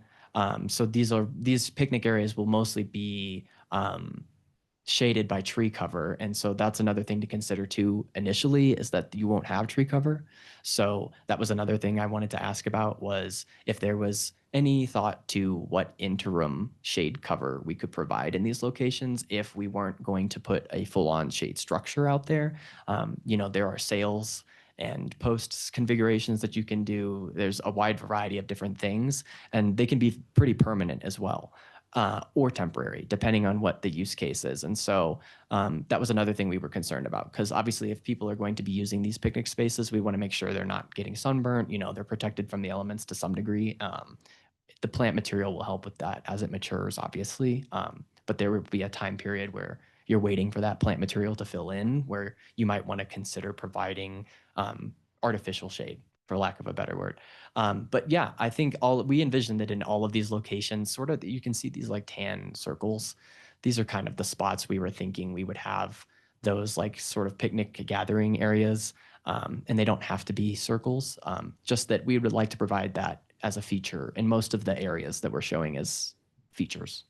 And so there would be some kind of picnic tables, and will there be trash cans? Yeah, probably, I would imagine, but that might be a question for Duke. I don't know the answer to that. I mean, we'd have to figure that out. I mean, You're going to have people picnicking. The dogs. I think it would be helpful if you could speak to the entire concept of maintenance for this entire parcel, like how you see that. I'd touch on that a little bit. I think it's always, I've been an avid camper my whole life. My wife and I still do that a lot. And we prefer camping in the places where you're responsible for what you bring in and you're responsible for what you take out, right? Pack it in, pack it out, even campgrounds. In an open space setting, you have to judge the behavior of the people that come out here, but I think the pack it in, packing out would be a reasonable maintenance expectation for an open space like this. If you put trash cans out there, they will be full of trash. It's just like parking spots. If you create a parking spot, there's going to be cars in it. And that's my personal anecdote. These guys have to deal with it every day. And I think you just have to balance that. And if you see that it's a real problem, you may have to decide. I think it's an evolutionary thing. Just see how people use the space. But I think if you try to keep it looking and living like an open space and not like a park, you may get a different user behavior. But that's what we'll all find out when we open it up to them. I would just like to chime in that in phase 2, garbage receptacles for primarily dog waste was a request from the public. What about like maintaining the wildflower meadow or whatever play structure, or if it's natural or synthetic, I don't know what you would say, the play area, the vault toilet, like these are all things we have to think out of from a staff perspective as ongoing maintenance. So what are your thoughts on that stuff? Yeah, so we want to try to minimize the overall maintenance as much as we can. And It's kind of hard because there's a balance between using natural materials and good maintenance, right? If you use a natural material, you're going to have higher maintenance costs over the course of the life of that object, whatever it is, just by nature of degradation. Obviously, you put a concrete bench out there, it'll be fine for a long time. But the idea is that if we're trying to keep that sort of natural open space feel, we would want to use those natural objects. So there is definitely going to be a component of maintenance in terms of, you know, we're proposing a boardwalk. That boardwalk is going to need to be maintained. The trails, those are all soft surface trails. There's a level of maintenance to that. Granted, it can be as simple as just raking them out every year, adding new material where you need it to help with those things. But then also when it comes to the toilets, you know, those are those things that they come in, they pump it out, they clean it. It's got a regular maintenance schedule. And in terms of the structure itself, I'm not super experienced, but I know that they are built to last at least a reasonable amount of time. And that also is impacted by the materials that they use. You know, if it's a steel vaulted toilet versus a plastic vaulted toilet, there might be different maintenance there as well. But really trying to minimize the maintenance as much as possible, except for those pieces we know we're going to have to maintain. So the nature play pieces for sure would be a maintenance component. The boardwalks would be a maintenance component, all of the trails. In terms of the vegetation, you speak to the wildflower meadow, but any vegetation that's on the site, the intent would be that it's planted, native materials are planted, planting resilient material that doesn't require any maintenance beyond establishment. Really, the thought is let's get nature kickstarted back out here on the site and then let it run its course and do what it wants to do. There's sort of, you know, we're showing all these trees on here and they're in very specific spots. Those trees don't have to stay in those specific spots, right? If one dies and a new one sprouts up somewhere else, that's the open space performing as we would expect it to. And so really there's, to some extent, it's a install it, get it working, get it healthy, and then let nature run its course. And, you know, obviously if there are more concern, if the wildflower meadow fails, for example, then maybe, yes, that's a maintenance question because do we want to replant it because that's expensive? Maybe not. And so that's some of those things that we were sort of talking about as being evolving over time. But really the landscape and the intent behind the landscape is that it would be a resilient, regenerative landscape without much intervention at all from a maintenance perspective. Yeah. And then river access points I'll touch on as well, because that's another piece of infrastructure. But all of those river access points, we have sort of imagined them this whole time as either being large boulders that are grouped together and put together in a certain way that makes them accessible, or providing some sort of alternative surface, like a concrete landing or something, in very specific locations where that's a program feature, but it's not something that like we want to do everywhere, if that makes sense. But really trying to lean into those natural resources as much as possible. So providing river access via standing on top of a boulder versus providing river access because you're standing on a boardwalk or a dock or something, for lack of a better term. But yeah. Are sorry, just a few more questions on maintenance. When you talk about just installing and then having it sort of run its course, I imagine for some of these trees, it would potentially take years of watering them to get them to, like, my understanding about the water table is it's quite low out on this location. So how much care and love do you need to give to all these trees we're A proposing? couple of things. One of the improvements that was made when the river was reconstructed was that they put a moisture barrier, a liner, that is under a broader area than the creek. And we'll focus our plantings in that area because the purpose of that was to hold the river up so it didn't disappear and go down like it had been for a long time, 30 feet underground running through the cobble. So we'll focus a lot of our plantings there. Reestablishing, as is already underway out there, the native landscape. There's often a perception that native landscape, you just go throw the seed out and you're on your way. It's a 2 to 3 year establishment process. You have to manage weed species, but if we choose the right species, the natives that you'll find in natural conditions out here, they will survive. A lot of times you see these wildflower meadows. Well, they've bought They went to the local seed supplier and bought the mix of 12 different things and threw it out there and hoped for the best. If we focus the right kind of species that would naturally be out here, they'll survive. That meadow will exist for a long time. But there is a too for any establishing any grasses or native plants. You have a steeper initial investment, but in the long term, it's just significantly less. Nature does a really great job of taking care of itself. Philosophically, maintenance is a thing that can creep into open spaces. You get a bit of a wear path or an erosion issue in the DG. It's easy to think, boy, we just put a little concrete there and that'll fix it. And that becomes the next thing you know, a few years go by and we've imposed concrete into everywhere.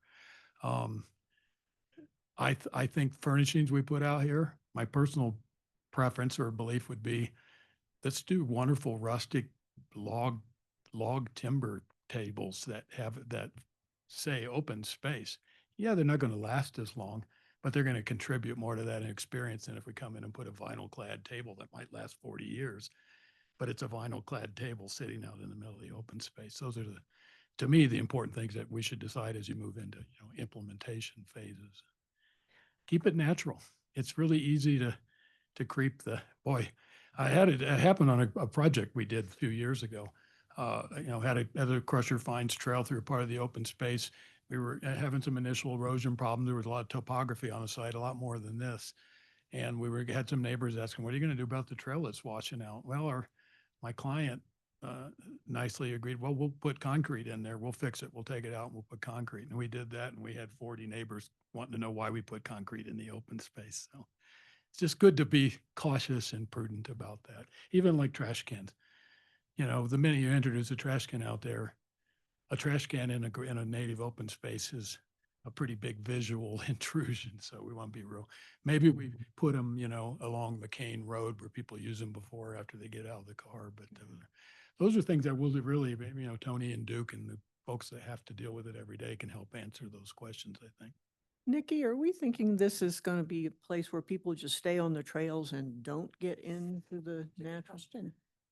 I mean, pretty soon there's going to be a lot of social trails. Well, I was thinking that too, Bobby, especially with the perimeter of the trail. And I was curious your thoughts on, your hope is to limit people to specific touch points to the river, or could they potentially ever walk? You can't do it completely, but one of the concepts we presented with some of the blowups we had shown you early on is, I'd call it a cobble and fencing and planting fence. If we put large enough cobblestones in certain places, people won't walk there. You just can't, right? It doesn't have to be a fence. If we put these, it's tough to walk out there right now in some of the places just because of some of the stones that are, kicked up on the surface. We certainly have enough cobble. Yeah, we have no shortage of them. And I just know as a fisherman and doing a lot of walking along, trying not to, make my bad knees worse, climbing around them. We think we can do some of those things that won't be real imposing, but will help direct people and help manage the social trails. But they will happen. But if you make it difficult to walk, it'll help manage most people. I'm sorry, I'm full of questions, but what's the rationale behind limiting people from accessing the river's edge? It's to protect the more sensitive aspects of the river. So, for example, the point banks and cut banks are very different ecological environments. And the point bars, which are where we are showing all of these feature areas, are the most resilient aspect of the river because that is where all of the sediment gets deposited by the natural flow of the river. And so it's actually constantly rebuilding and rejuvenating itself. Whereas the cut bank, the outside portion of the river, is very sensitive to erosion and any sort of activity at all. In fact, someone stepping on the wrong thing can cause a massive problem where that bank washes out and it changes the whole discourse of the river. And that's obviously an exaggeration in this scenario, what we're talking about. But the thought is that we want to try to limit the access to those specific areas, which is why the sort of inside edge turns that are in between our feature areas are not programmed, because those are the areas that would be the most prone and susceptible to any sort of damage from use. So that's why we are providing on as many opportunities as we can within the property that we have to work with, that on those point bars, that's where we're providing the access, because we're directing them to the place that the river can support the foot traffic and the activity that'll be taking place there. And then we sort of moved the trails and drew the trails through the open space in a way that sort of forces them away from the parts of the river that we don't want them to interact with or to engage with. And there was also in some previous concepts, we had shown smaller connections between the feature areas to help facilitate that as well. So that way, rather than the social trail forming between feature area 5 and feature area 6, they have a path already laid out that is safe, conscious of the environment, and still achieves the same result. You're still getting from this point to this point without having to go all the way back into the open space, but it's controlled. But to answer your question, that's why. It's really to protect the sensitive nature of those pieces of the river. So if you were a Fisher person, the access would only be 5 and 6, correct? Or from the river on either direction Serious too. fishermen will walk down the river. They'll have waders on and they'll be in the river. I shouldn't say serious, that's fly fisher. Yeah, it'll be a boutique experience. I mean, you're not gonna probably lean in and spend the whole day, but to their point, you know, you kind of learn where you get in the river.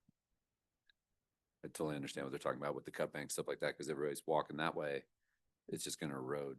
And again, I think some of the concept in all this that we don't need to over program it for use. I mean, some of this is almost intended to be non-used and just viewed. So yeah, give them their best option, but don't try to build it so that everybody can get to the river at all different points. They just would walk up river. And if it's I'd see fishable, you don't more, move much. may see more social trails appear nearer to Vista Verde, just because that's where people will go to the river more quickly. And we may need to do some more subsequent maintenance, build a couple more cobble fences where we see, patterns we don't want happening, wearing and discouraging people. But yeah, I think that's the intent, is to, balance protecting the environment of the river with giving people access. And that's always a challenge. But I think some of the stretches of the river just south of Coin Valley Road, you can see where, because there hasn't been a lot, it's just access everywhere, right? And I think even there's some things you could do to manage some of that, use some of the same techniques. Does any of this satisfy the Hagen's request? That actually, Kristen Joyce sent me a question before our meeting about to your point, Bobby, about how we had that request about the running loop. And I don't necessarily see it here, but perhaps you could speak to how you integrated that to any degree. Yeah, so in the previous concept, it was a little bit longer because we were showing some of this public works snow storage as a part of it. But we're still able to achieve a loop with this connection across with the boardwalk right here, sort of where that 16 is. We don't have an updated measurement, though I could get you one. The loop we had previously was about a 1/4 mile. Just the inner sort of rec path to soft surface main trail loop was about a 1/4 mile. And we heard from, I'm assuming you're referring to the coach, Megan. Yes, we spoke with him at one of our public engagement meetings, and he was actually really thrilled to see that we had provided about a 1/4 mile loop. So the one thing I would say is, obviously it's not quite a 1/4 mile anymore, but we are still trying to provide that loop with this sort of piece right here. And actually with this added connection right here, previously we weren't showing this band between this loop that goes out to the wildlife viewing platform, but I actually think providing this as a couplet is kind of unique in that it provides 2 alternatives to that loop. So you can either go all the way up and around to the wildlife viewing platform and back, or just cut right through it if you're trying to do a consistent loop. So we're trying to still accommodate that need, because that was something that I was actually really excited to hear that we had done a decent job on accommodating, because we had been thinking about it, but we weren't even really sure what the need was. So to hear from him directly was nice. And so, I think while it may not be exactly a 1/4 mile, we're still trying to provide that loop. And, we can get an actual measurement on that if we wanted to provide him with an actual number. But yeah, either way, he was excited to see some sort of a trail that he could have the students use that was different than riding on the roads. So.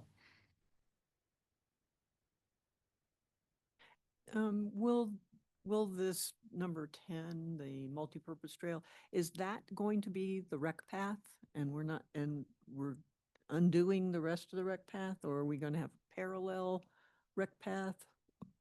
They share that alignment. So the loop for the open space and that portion of the loop will be rec path. Then once you get past the open space property line, it just transitions into rec path connection over to Vista Verde. So it's kind of a multi-purpose trail until you get off the property for the open space, and then it just transitions to the rec path proper as people would know it.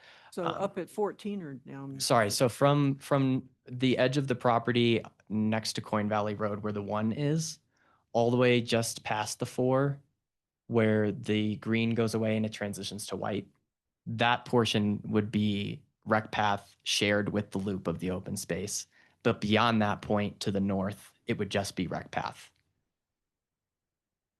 Make a decision whether to keep the bikeway or decommission that and have all the traffic go there. I think that's, Do we get a vote? I think we got a recommendation. for sure. Okay. I mean, that would just really put a lot of traffic in. If we get rid of the Blue River Bikeway and have everybody use what's now in the whatever it ends up being called, open space, that's gonna put a lot of Safety concerns of crossing McCain Road and crossing the Fairview roundabout is the problem. Otherwise, we would have kept it 100%. So you're thinking it probably will go away, or you're not? I don't know. I You think don't know. those two safety concerns have to be addressed.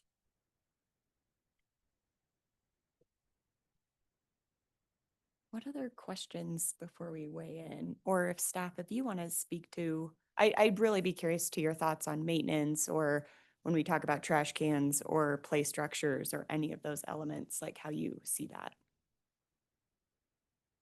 Well, just in terms of bathrooms and trash cans, I think, this just kind of brings to a head stuff that's been bubbling up elsewhere. Like, do we want to put in more permanent, a toilet at the B&B trailhead? Where else do we maybe want trash cans? And then I tend to agree with Craig. You put trash cans by the picnic tables, you're kind of conditioning people to not pack it out. But it's something for us to really think harder about. In terms of alt toilet versus porta potties, maybe we should, that's a question I would like to ask Jeffco when we're there this week too, their experience with it. And what's that? Summit County. Yep. And Summit County. And thinking about what kind of enclosure we could put around a porta potty and questions like that. But I think those kind of nuts and bolts maintenance questions, we can work through that stuff, is my take. It's just kind of trying to figure out this open spaces place in our whole program and how we can be consistent and what's the same and what's different, and to the trash can thing, like, will we put a trash can by the river here? What precedent are we setting? Yeah. Yeah, and I think for, the boardwalks and the trails, we're in a great environment that's relatively flat, so that makes maintenance pretty easy. With like the play features, I think we need to do some research. It's nice we have the river park as kind of like an example of those kind of wooden play features and which company that was used for and how often are those stained and painted, and we can kind of get into that as we get into this kind of phased approach and kind of do those assessments. But I think it is crucial that we keep that in mind as we move forward with such a large project, is kind of keeping that long-term maintenance cost as we move forward. Yeah. Because my understanding of the river park is that park does require a lot of maintenance. I mean, it's beautiful and those natural features are really cool, but my sense is there's like a lot of splintering and so forth. And then I think about your access to the actual park is much harder than just driving up and maintaining it. I'm thinking of the labor for staff and implications there, so. If there's no other questions, we could go around and share There's thoughts. one more question that I think I know the answer, but there is a potential of going from the entrance at, let's say, 1 or 9 and having soft surface along the entire diameter circumference of the open space from, let's say you're going clockwise of 1 to 9 to 10 to 17 all the way around to Vista Verde up to, and around to like 12, 11, and 9. Like you can do I would imagine a 2, 3, 4 mile loop all on soft surface for that. Is that correct? So the Am I reading that wrong? the only caveat to that would be that the rec path as it's shown right now from this point all the way over to here has no soft surface edge. Understood. And that was really just because we don't have an adjacent soft surface trail, there's no need for it necessarily. But I do understand where you're coming from, that this would be a much larger loop were you to say have a soft surface edge to this trail, because you could take it from 9 all the way over to this end of the open space and then back through the open space. So yeah, that's a good point. I think for the most part, 75% of your access through here is soft And surface. it You can wasn't do a it fine. point. It was just purely a question, just so I knew it wasn't, yeah. I've lived for almost 40 years by Washington Park in Denver, big, heavily trafficked park. And when they built the DG running trail around the edge of the park, it is hugely popular to give that longer run. And I think you were maybe suggesting that the soft surface trail that we combined in the open space, if you carried that soft surface trail all the way so you could have a bigger loop, I think that would be very popular. That's just what we got to decide to do. I mean, people use the heck out of it in Wash Park, and it was a great investment to do that. Even when we have a whole road and everything, people want to run on that soft surface. And you're right, it could be a much longer loop here that you could do. And it's just balancing usage, right? Like, 'cause Yeah. you're gonna have cars and, going through that soft surface to get to the parking lot. You're gonna have huge machinery going, perpendicular to that soft surface, getting into the snow storage. So it's going to There's- be a balance of sorts. There's some drive crossings in Washington Park that cross that DG trail. There's entrances into parking areas and the things, but it works pretty good. The other thing about porta johns that just because I go every morning at about 6 in the morning and go walk up through the park, you definitely want to put them in enclosures. And not only because you don't want to see them, but because if you don't, they're going to get tipped over every night. You all have teenagers up here too. So if you're going to do porta johns, you got to put them so they can't be tipped over. They'll get tipped over. And I see them every morning laying on their side, and the poor guy that has to maintain them has to stand them back up. Things we noticed when we did our little field trip out there was just how small this is. And my fear is that it's going to get loved to death. People are going to use it, especially as we put these trails and features in, and they're not going to stay on those trails. And it's not that big an area if there's lots of people traversing what are supposed to be open spaces. Yeah. I hear you, Bobby. I think these THKs worked hard to try to anticipate that and build in natural barriers where they can, but there's only so much we can do, right? Yeah. But I hear your concern there. The one thing I've learned is if you give them destinations like these feature areas, that helps a lot because they're not just wandering around. I worked on the petrified forest in Painted Desert National Park down in Arizona many years ago. And that was it's very much of people on their RVs. It's very much a vehicle oriented pull off areas throughout the park. And they had all kinds of problems with social trails because you just pull off and it's just desert and people wandered all off.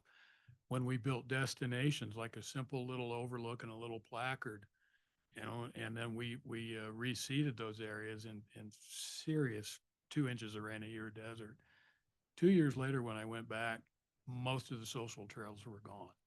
So if you give people destinations and do a little bit of management, it'll help. It won't make it go away completely, but it will help it a lot.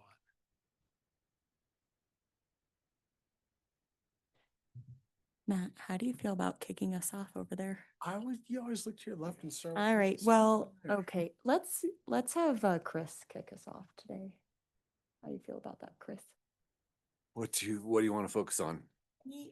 Any feedback on the concept, maintenance, anything we've talked about? I think the work that we've done is sound. I think that, we've definitely listened to the community on this and appreciate you guys' efforts on that. To Bobby's point, it feels like it gets smaller all the time, every time we take a look at this, and what I think a lot of our original hopes and dreams for the space were, are lessening. I'm not 100% positive that rerouting the paved bike path is the best move. But I understand Jay's point that we need to overcome those safety concerns, because that's just an accident waiting to happen. I think that if we do a paved trail through that zone, the more curved, the better. You know, that's, I've Stravaed against Matt on that many a time, and that is definitely the sprint zone through there. And so if we're gonna bring it into this space, we need to do what we can to remedy the volume that we see on the trail, and then the speed that comes with that. I like what you guys are doing with the river as a river user. I appreciate that. And that's still my focus. I still would love to see the least amount of programming possible, so that this is more of a front country wildlife zone, or at least kind of gives that impression.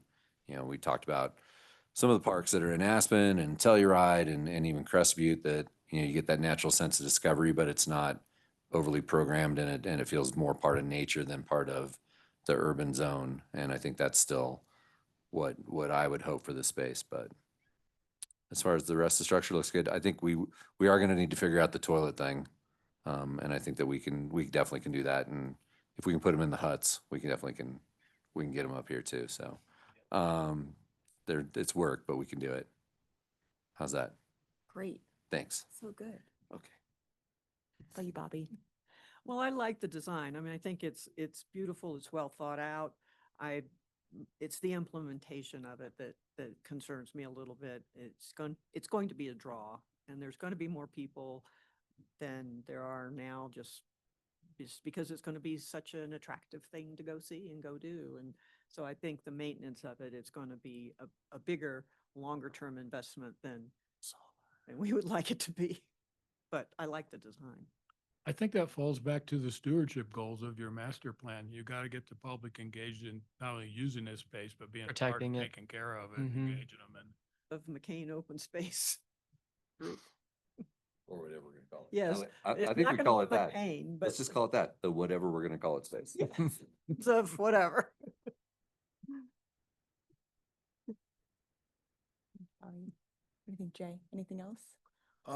You know, just to repeat, and maybe a little bit more adamantly, that I feel like before we can make any decisions on this, town has to make a decision on what we're doing with the bike path. Because there is so much that rides on whether, Dad joke. yes. How much capacity that this multi-purpose trail will be expected to hold, if that bikeway goes away, and that's the difference of this working and not. So I think there's things that the town has to figure out and make some decisions, whether it's with Public Works or council or wherever that has to go. I think also the Public Works snow storage lot has become a lot more of an eyesore than I had ever expected, whereas they had to use reclaimed asphalt to accommodate the large loaders that are going to have to get on there. And so it kind of, in a backwards way, the snow storage lot is a lot more impactful than even the parking lot, with them both being empty as is, because of the weight of the machinery having to go on the snow storage lot. And so really taking into account the berms and whatever we can do to keep those from being such a devastating feature of this. I think that's Big sales. Big sales to cover them. something. I love the river touch points that you have, and just again, for as devastating as the parking is on this, if we could find some usage for that in order not to create additional trailheads, additional pavement, or even additional bathrooms, if we are to be putting some there for the parking and trying to figure out the best place to cross-utilize summer and winter there. And then I should have asked you three about salmon specifically, asked about the shade structure. Like as these trees grow, which might take many years, like your thoughts on what that would be. would I'd be rather fair. not see anything built. Okay. Great. I agree. Like you, it's just too granular for your concerns. Yeah, I mean, this is the long game, right? Let's let the trees do what they're gonna do over time. Yeah. I don't think we need to build in the short-term structures for now. Yeah. Okay. David? Sun's. I think you guys have done a really nice job with a pretty big challenge. Thank you. Having conversations about camping, and then you're looking at a public works snow storage lot and pack it in and pack it out. I think from the beginning, I think our challenge has been that this, in my mind, and really depends on how you look at this. I look to the north of this, and there are going to be a lot of residents. To me, this is an amenity for the residents. I do not think this is going to be a destination whatsoever. I think walking out there really underscored that for me, at least. But I do like the amenities along the river for those people, because they're going to be a big part and an important part of our community, and having a place for them to go really makes sense. And I agree with Jay, though, the rec path conversation is going to set things up quite a bit. So I personally hope it stays. I think just the e-bike, the stuff that I'm reading about the class 3 bikes and accidents, and the fact that the technology has outpaced the law enforcement, it's dangerous. And I don't, whether or not you like e-bikes, I think this is a whole other world on our rec path. And so the county deals with this all the time on the rest of the rec path around the county. And it is an ongoing challenge, and it's probably only going to get more so. So that said, yeah, I hope the parking can be done in the most thoughtful way possible. But I appreciate what you guys did. I think this was given to us because it was originally open space, and we're being asked to really program somebody's backyard. I think that's what we knew we would be up against as this front country space, that balance between recreation and conservation. Yeah. We're finding it out. And the bike trail and the electric bikes changes all of it. We've Our been our seeing it. rangers in Wash Park finally got their own radar gun. Really great to see them out there on a Sunday afternoon handing out tickets to the guys with their head down going 30 miles an hour through the park. And so that's the challenge we have. Electric bikes are changing it all. And just as a side note, the public echoes the exact same conversation that you all are having right now. It's a very split feeling about it. We've heard a lot of feedback in one direction and a lot of feedback in another, and we're really trying to do what we can to balance everyone's interests and needs. the hard Because one. we have heard that there's concern about the rec path being aligned behind Vista Verde from residents of the complex. They're like, we don't want people flying back through our, so, but like I said, we're trying to balance the needs. So thank you. Yeah, I won't belabor the rec path thing, but I spent a lot of time on my bike, and it will 100% not work the way it's set up. It'll be a disaster. And I think I've sort of chimed in on, my thoughts of, and the idea of like, if you're going to do something, you may as well do a good job with it. And same idea with the toilets. I sort of caught on to your comparison between park and open space, and I could be mistaken, but this feels more like a park to me. And I don't think it has to have a slide and a jungle gym to be a park.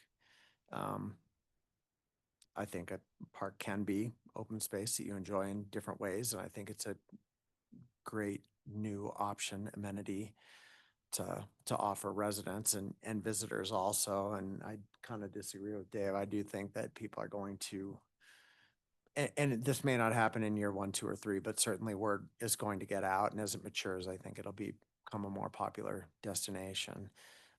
So I love everything that's done within the areas that are green. I'm very disappointed about the adjacent properties. It's just, it's a huge bummer.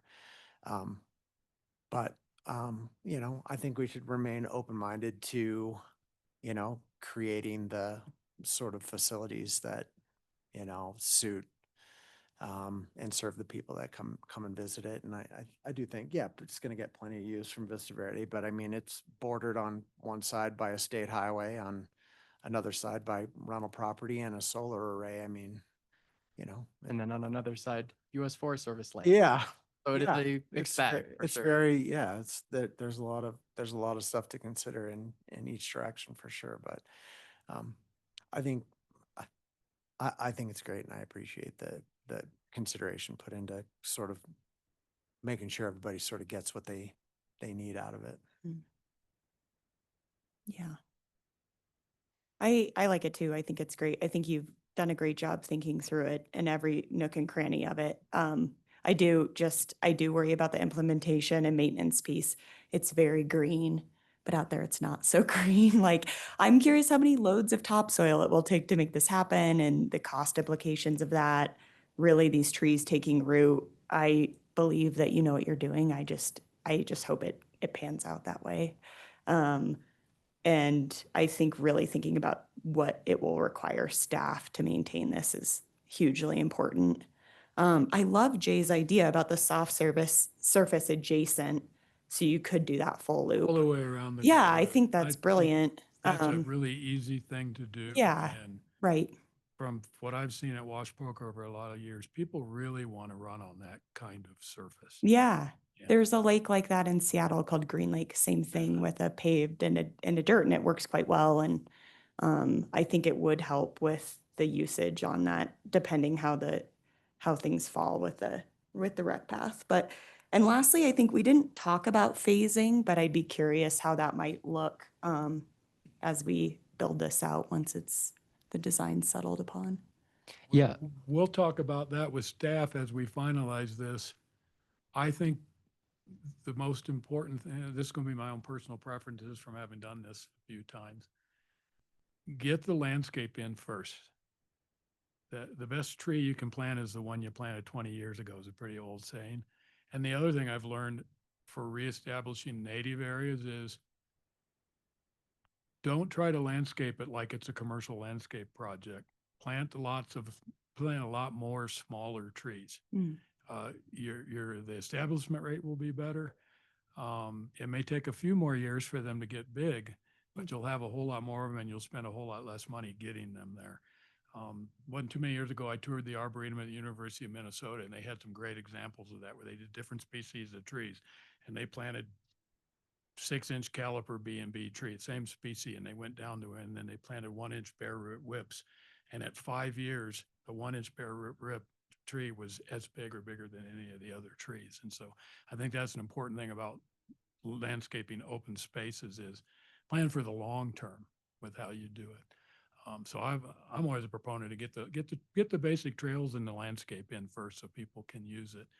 And then tackle those features. What do you need? But be very judicious about introducing things that until you're sure you need them, because especially having done a lot of kind of private real estate development, master plan communities and the like, people want to put all the latest bells and whistles in everywhere. And you should just try to stay away from that. Create great spaces, and you don't have to put all the latest fun things into the place for it to be a great place. And again, our idea of discovery play is just a log laying out on the ground. And that discovery is as much seeing what kind of bugs are living in it and stuff like that as anything else. And we actually, we're doing a project in Thornton where we're doing a discovery play area there in that project. And the contractor was struggling. Well, I don't know where to get trees. And so we found a guy a company that's I have big trees was the name or something. Whole trees. Whole trees. Right. We found we could get big white oak, whole tree trunks. Right. They're a tree company. Right. Just trying to get rid of this stuff. And so the white oak will last longer than any cottonwood trees, right? It's very rot resistant. And that white oak logs were like, that's even better than trying to find big cottonwood trees. And so I just think you got to think about things like that of, we have a different time horizon, right? To get it established and take that time to do it. You're not trying to be ready for home sales next spring. And we'll work with ERO to develop a plant palette that Yeah, they we believe is actually a resilient natural plant palette. So, and that'll be packaged into the final report that we put together. So there will be long-term suggestions, recommendations in terms of plant material and how to maintain that and what the best methods are for establishing those things. So we're going to try to provide you all with as many of the tools as possible. So that's just a little bit of a side note as well, is that we'll dive into that discussion more with the team as we get to that point. Yeah. Yeah. Great. This has been great feedback, by the way. Oh, good. I like evening meetings like this. Fun. Thank you guys so much. Yeah, thanks so much. Anything else from staff or otherwise? Okay. Thank Thank you you, so guys. much. Thank you all. Flexibility. Vision board. So that's the John Denver. Thanks, right? I mean, there's literally. Across the road, no matter what. There's nothing.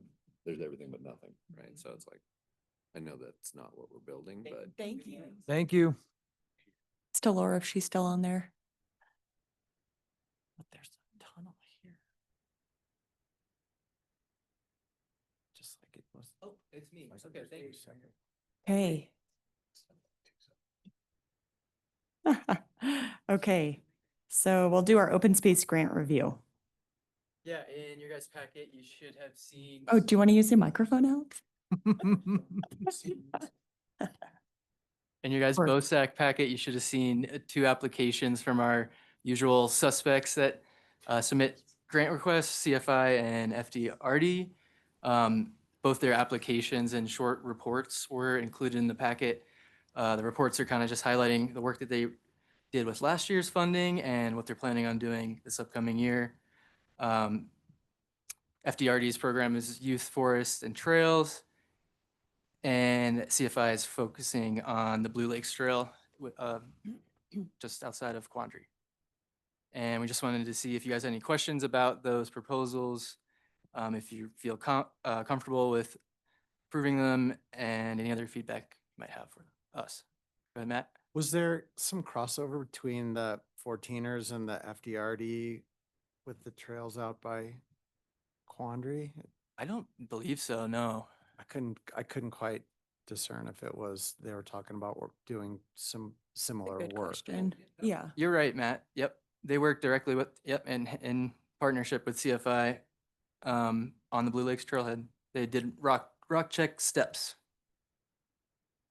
And that was to continue next year to some degree? I don't believe they're planning on working together again next year. This was from this previous year. Couldn't tell. Thanks. Yep. Did they both get their final reports in without you prompting them and on time? Duke? Yeah. Okay. You know, I can't, Peyton provided them. I don't know if there's behind the scenes prompting from Peyton, but Peyton didn't mention anything other than just providing the reports on time. Okay, great. And were they reviewed? Yeah, they're in here. Ah, Yeah. the report itself. Mm-hmm. I knew the proposal was.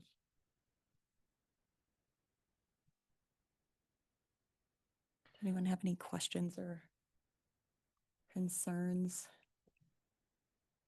One detail is we did budget $30,000 for this year too. So Yeah. it is budgeted for, should we want to approve these requests. Mm-hmm.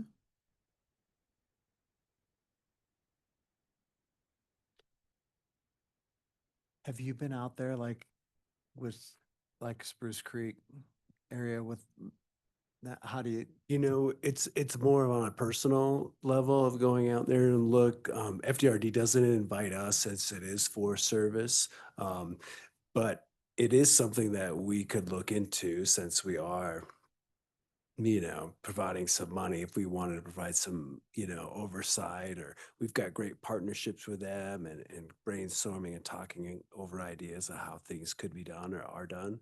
And the work that they are doing is up to Forest Service standards, and they do check in with construction notes, and so what they are doing is sustainable. Yeah, I guess I'm not as concerned with, checking up on them just to make sure that, like, Uh-huh. I mean, like you're an expert. I'm curious about your opinion. Yeah, of no, the work being completed and, things like yeah, that. I think FDRD's done a great job, and they continue to grow, and their staff they have now is they've had a lot of retention, so they've got a lot of experience, and working with the Forest Service staff now, or when they were able to work with the Service staff, they've got a great relationship too. And so I think that's super helpful that they've got some good relationships with them. Yeah, Well, that's so- good to know. And clearly the same as every year, I think those sort of focuses on their work schedule are places that our staff and the county just sort of doesn't focus on. 'Cause we rely on them. Yes. do Yes, and the that. Forest Service relies on them. Yeah. Like they do a tremendous job Yeah. for the county. Yeah. Yep. Anything else? Okay. Okay, should we just vote to approve both for what they're asking? Do we feel comfortable if we take the vote that way? I'll start with you because I have to keep mixing it up. I'm okay with both, the way that they are Okay, as presented. great. Move to approve, okay. Matt? Yeah, I agree. Yeah. Okay. So glad they've increased it a little bit. Yes, I approve. Yeah. And you guys looked over what they're gonna do, and that's good stuff. Yes. Yes. I approve. Yes, and I guess the only question I would have is, I'm great with both of the requests that are coming to BOSAC. One of the grants that did not come to BOSAC due to the nature of it, but I'd be curious on opinions, is from SCUMBA. And they've asked the grants committee, which is me and Carol, for $5,000 to help compensate the executive director, and just kind of curious on if there's a recommendation from you all of where we should land on that. What's SCUMBA? Summit County Mountain Bike Association. Did they know about the grant application? They did, and they did submit a grant. It didn't come to BOSAC because of the administrative nature of it, but it is going to the grants committee. Oh, so you're looking for like guidance? Guidance from you on just if there's a feeling of whether that is something that should come out of not open space dollars, but still the grants dollars that the town is allotted. Okay. Does that come out of the general fund? It comes out of a grants, it's a special fund. I forget what it's actually called, even though we just went over this last week. But it's called like it's called special funds, I believe. Okay. What's the account number, Jay? Yeah. 014. Yes. Tony, what's your thought on SCUMBA these days? Are they in alignment with us? Because there's been a lot of years where friction would be a light way to put it. I think we're in a better spot with SCUMBA, and the leadership and the director they have in place is a big improvement. Is there room for improvement? Yes. But I think they're working in a good direction compared to years in the past. Yeah, it seemed like if we said no, they'd go out and build it anyway. Yeah. Which is hard to support. Yeah. Good enough. I'd want to see their grant application, I think. It's brief. It won't take you long. Okay. Okay. Any other feedback on that? from people? No, just would love to have them as allies. Mm. Yeah. Or we can build out that relationship. I just don't know anything about, I mean, I know they do trail construction and things like that, but I don't know much else about their director or anything like that. Yeah. How much of the Breck grants are general operating expenses like this, where Typically, they're not. they're not looked upon very favorable when it's for ongoing administrative expenses versus, the ones that get us are like the, children's museum that want to buy a new toy for the kids to play with. It's like, well, sure, we want to fund that new toy, right? Like capital expenditures that are one-time expenses are usually a little bit more compelling. Jay, that's a question that comes to mind is what's the commitment here? We give $5,000 for a executive director this year, and then what happens? Does that mean that that position goes away if we don't continue to support it with funding? Great question. Well, good luck with that application. Definitely helpful. So um, I'm a yes on both of these as well. And I am glad, like Chris said, FDRD upped their ask. So there you have it. That was easy. Let's see. Okay, Summit Hut's parking request. Okay, so you'll remember from last month, Greg Guevara was here and presented his case for OSAC support in providing 2 designated parking spaces for guests of the Atlantic Load Cabin at the Lorium Trailhead parking lot in summer, for summer and fall use only. Happy to dig into more detail or answer any questions, but looking for a recommendation from this group. And again, the county will have their separate process on this, but we are joint owners of that property and need to weigh in. Mm-hmm. Thoughts on this one? Or questions? So they just want parking privileges? Is it what it amounts? Yeah, to? this is following suit with our conversation last month. That be date certain, as far as May 15th to October 15th or something to that effect? Yeah. Yeah, we can work out those details, but I think, the plan is, as Greg described it, if you remember, that for winter, they'll park at the Boris Pass Trailhead. So maybe it corresponds with when that gate opens to motorized traffic in the spring, summer, that parking shifts over to Lorium. But we can certainly put parameters on the seasonal use.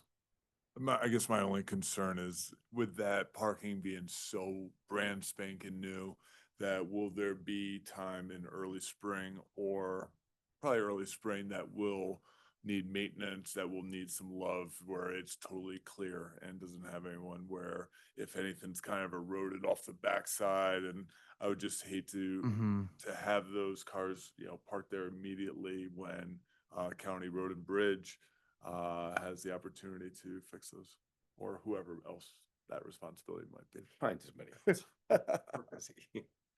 Great, Jay, we can include that in our recommendation. That makes sense, to have a little maintenance period in between winter use and Hut's reservation for summer use. Thank you. And there's no income coming in from this. This is free. They're asking for it for free. Mhm. Is that what we typically do? I mean, is this sort of normal? I think so. Yeah, for section house, there's no charge for the parking. Sisters. they were Sisters, Given yeah. space to build their own parking lot. Not Janet's, but Francie, Francie's. Yep. there's no charge. How long a term of a permission would we give on this? Good question. Be allowed 5 to years. Evaluate 5 years. 5 years, which I think lines up well with, giving us a chance to see how use evolves of this trailhead. And And what happens if after 2.5 years, we realize this was not in our best interest? Are we stuck for 2.5 more years? yeah, I mean, I think they want to be good partners. I think if we really have a problem with it, we can revisit and say, hey, we know we told you 5 years, but this is not working and it's obvious. They want to be good partners with us too. But what we're discussing now is 5 years though, so that there's no guarantee that they would say, okay, we're sympathetic and we'll figure something else out. I'd also offer the anecdote, Bobby. I personally don't see this as being problematic. Like, I don't anticipate any. That's just me though. But just if that helps as you're weighing the decision, I'm not sure if other people want to speak to that, but what do you think, Chris, like from your Summit Huts? From putting on my former Summit Huts hat. Yeah. The partnerships worked out really well for decades and decades, you know, and it's never been problematic. They are a good partner, and they offer an amenity that I think is unmatched in a lot of areas. And so this is just it's a smaller cabin. It's going to be a different experience. It's going to be pretty light lift, and there's not going to be a lot of impact from those two cars. I'd be really curious to see if we ever could find a trail to it, or something to get people off the road. But yeah, it's always been a very amicable relationship, and it's worked really well. Will there be a sign that says reserved for? Yeah. So when it gets close to full and there's nobody in those two spots, what's going to happen? That's their problem. the way I see it. No, it would be our problem because our people are not supposed to park. Our They're not our community- people, they're just people. Community is not supposed to park in those two spots. And now this place has gotten very, I think it's a reasonable expectation if you park in town or up there or anywhere in the world that somebody might park where they're not supposed to. And I think that's just a risk you take. You know, I think being up there, there weren't too many cars, and certainly coming and going, I suspect it less common hiking and biking times of day that I don't see that being a huge problem. And, you know, I suppose that if Summit Huts wants to patrol their parking spots and have people towed, that would be up to them, but. It's worked really well. If the hut is utilized as the other huts, it's usually one in, one out. It almost works out. Like as one group's exiting, the other one's coming in. Because they do have times where you can start hiking or skiing to the huts and when you need to be out of the huts. So it's kind of self-managed itself at all the other trailheads, so. And I think this lot won't be, because it's the summer, the demand could change with what Breck history does potentially, but I wouldn't anticipate this lot, again, this is just my sense about it being that full very often In the summer. in the summer. I just see more and more houses going up in that area and because they could just walk, they wouldn't have to park.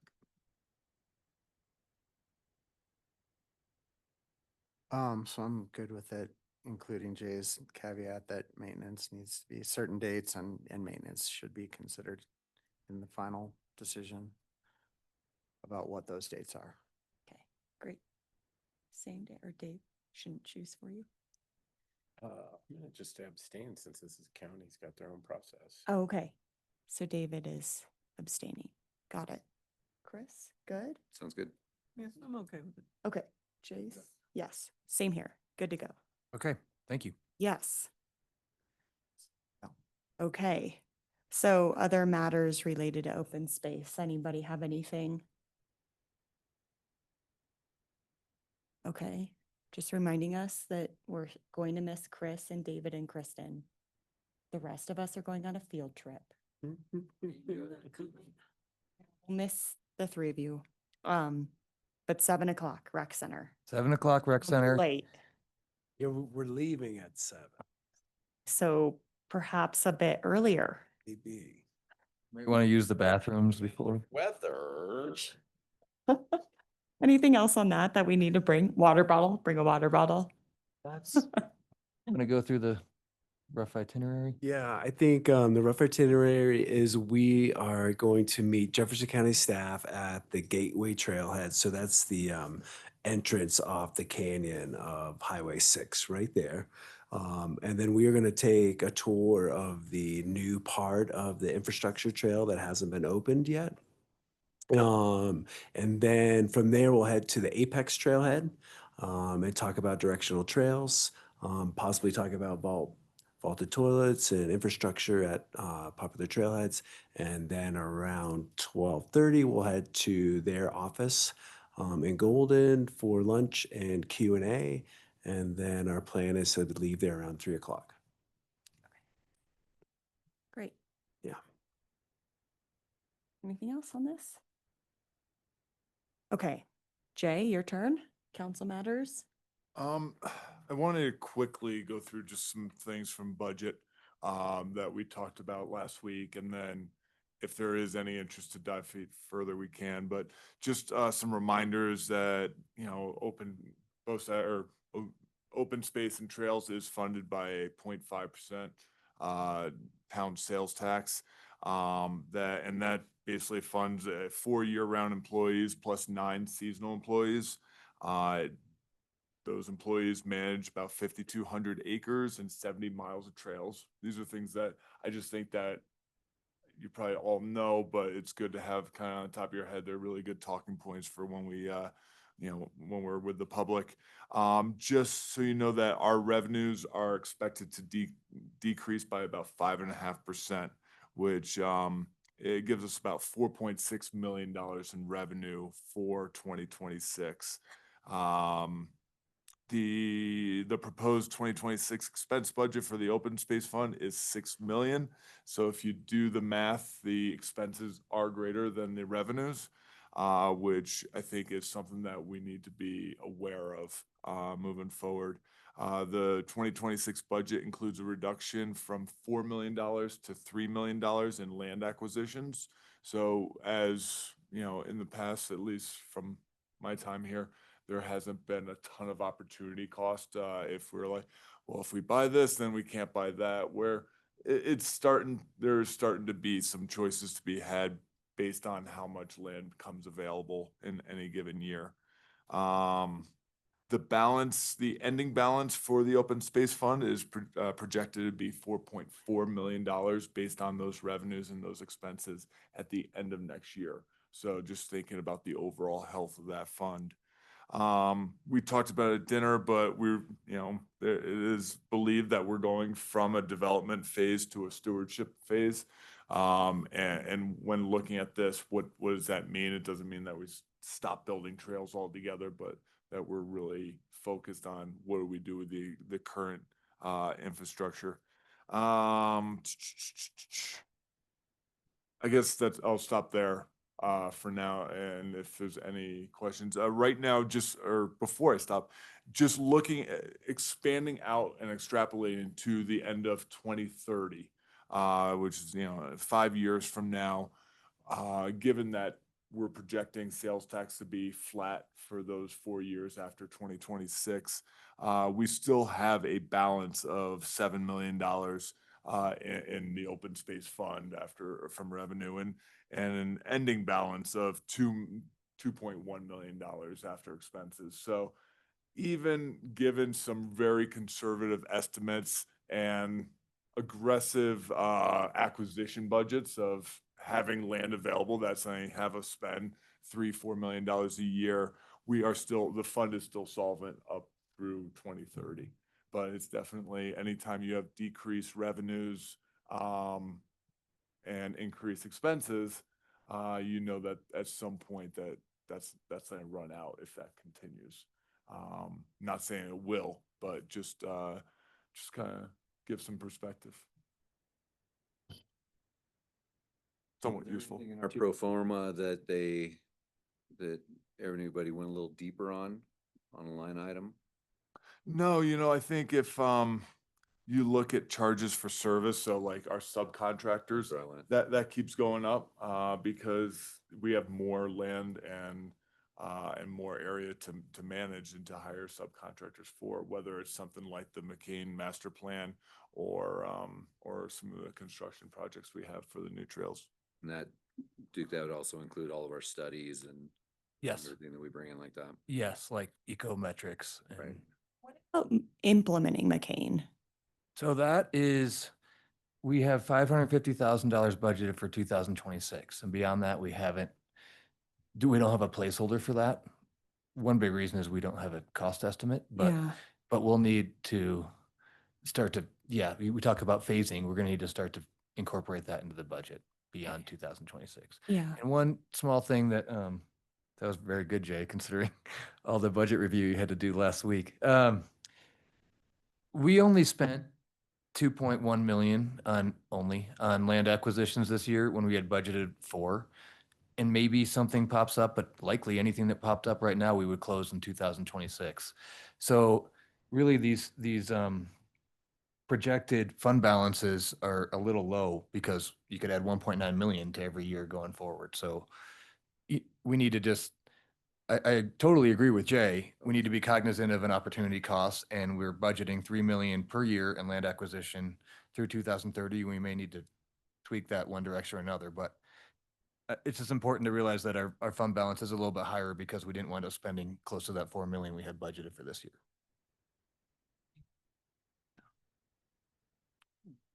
Did you have a? No, that's good. I mean, Okay. we've had low points before. We've weathered it, so this looks healthy.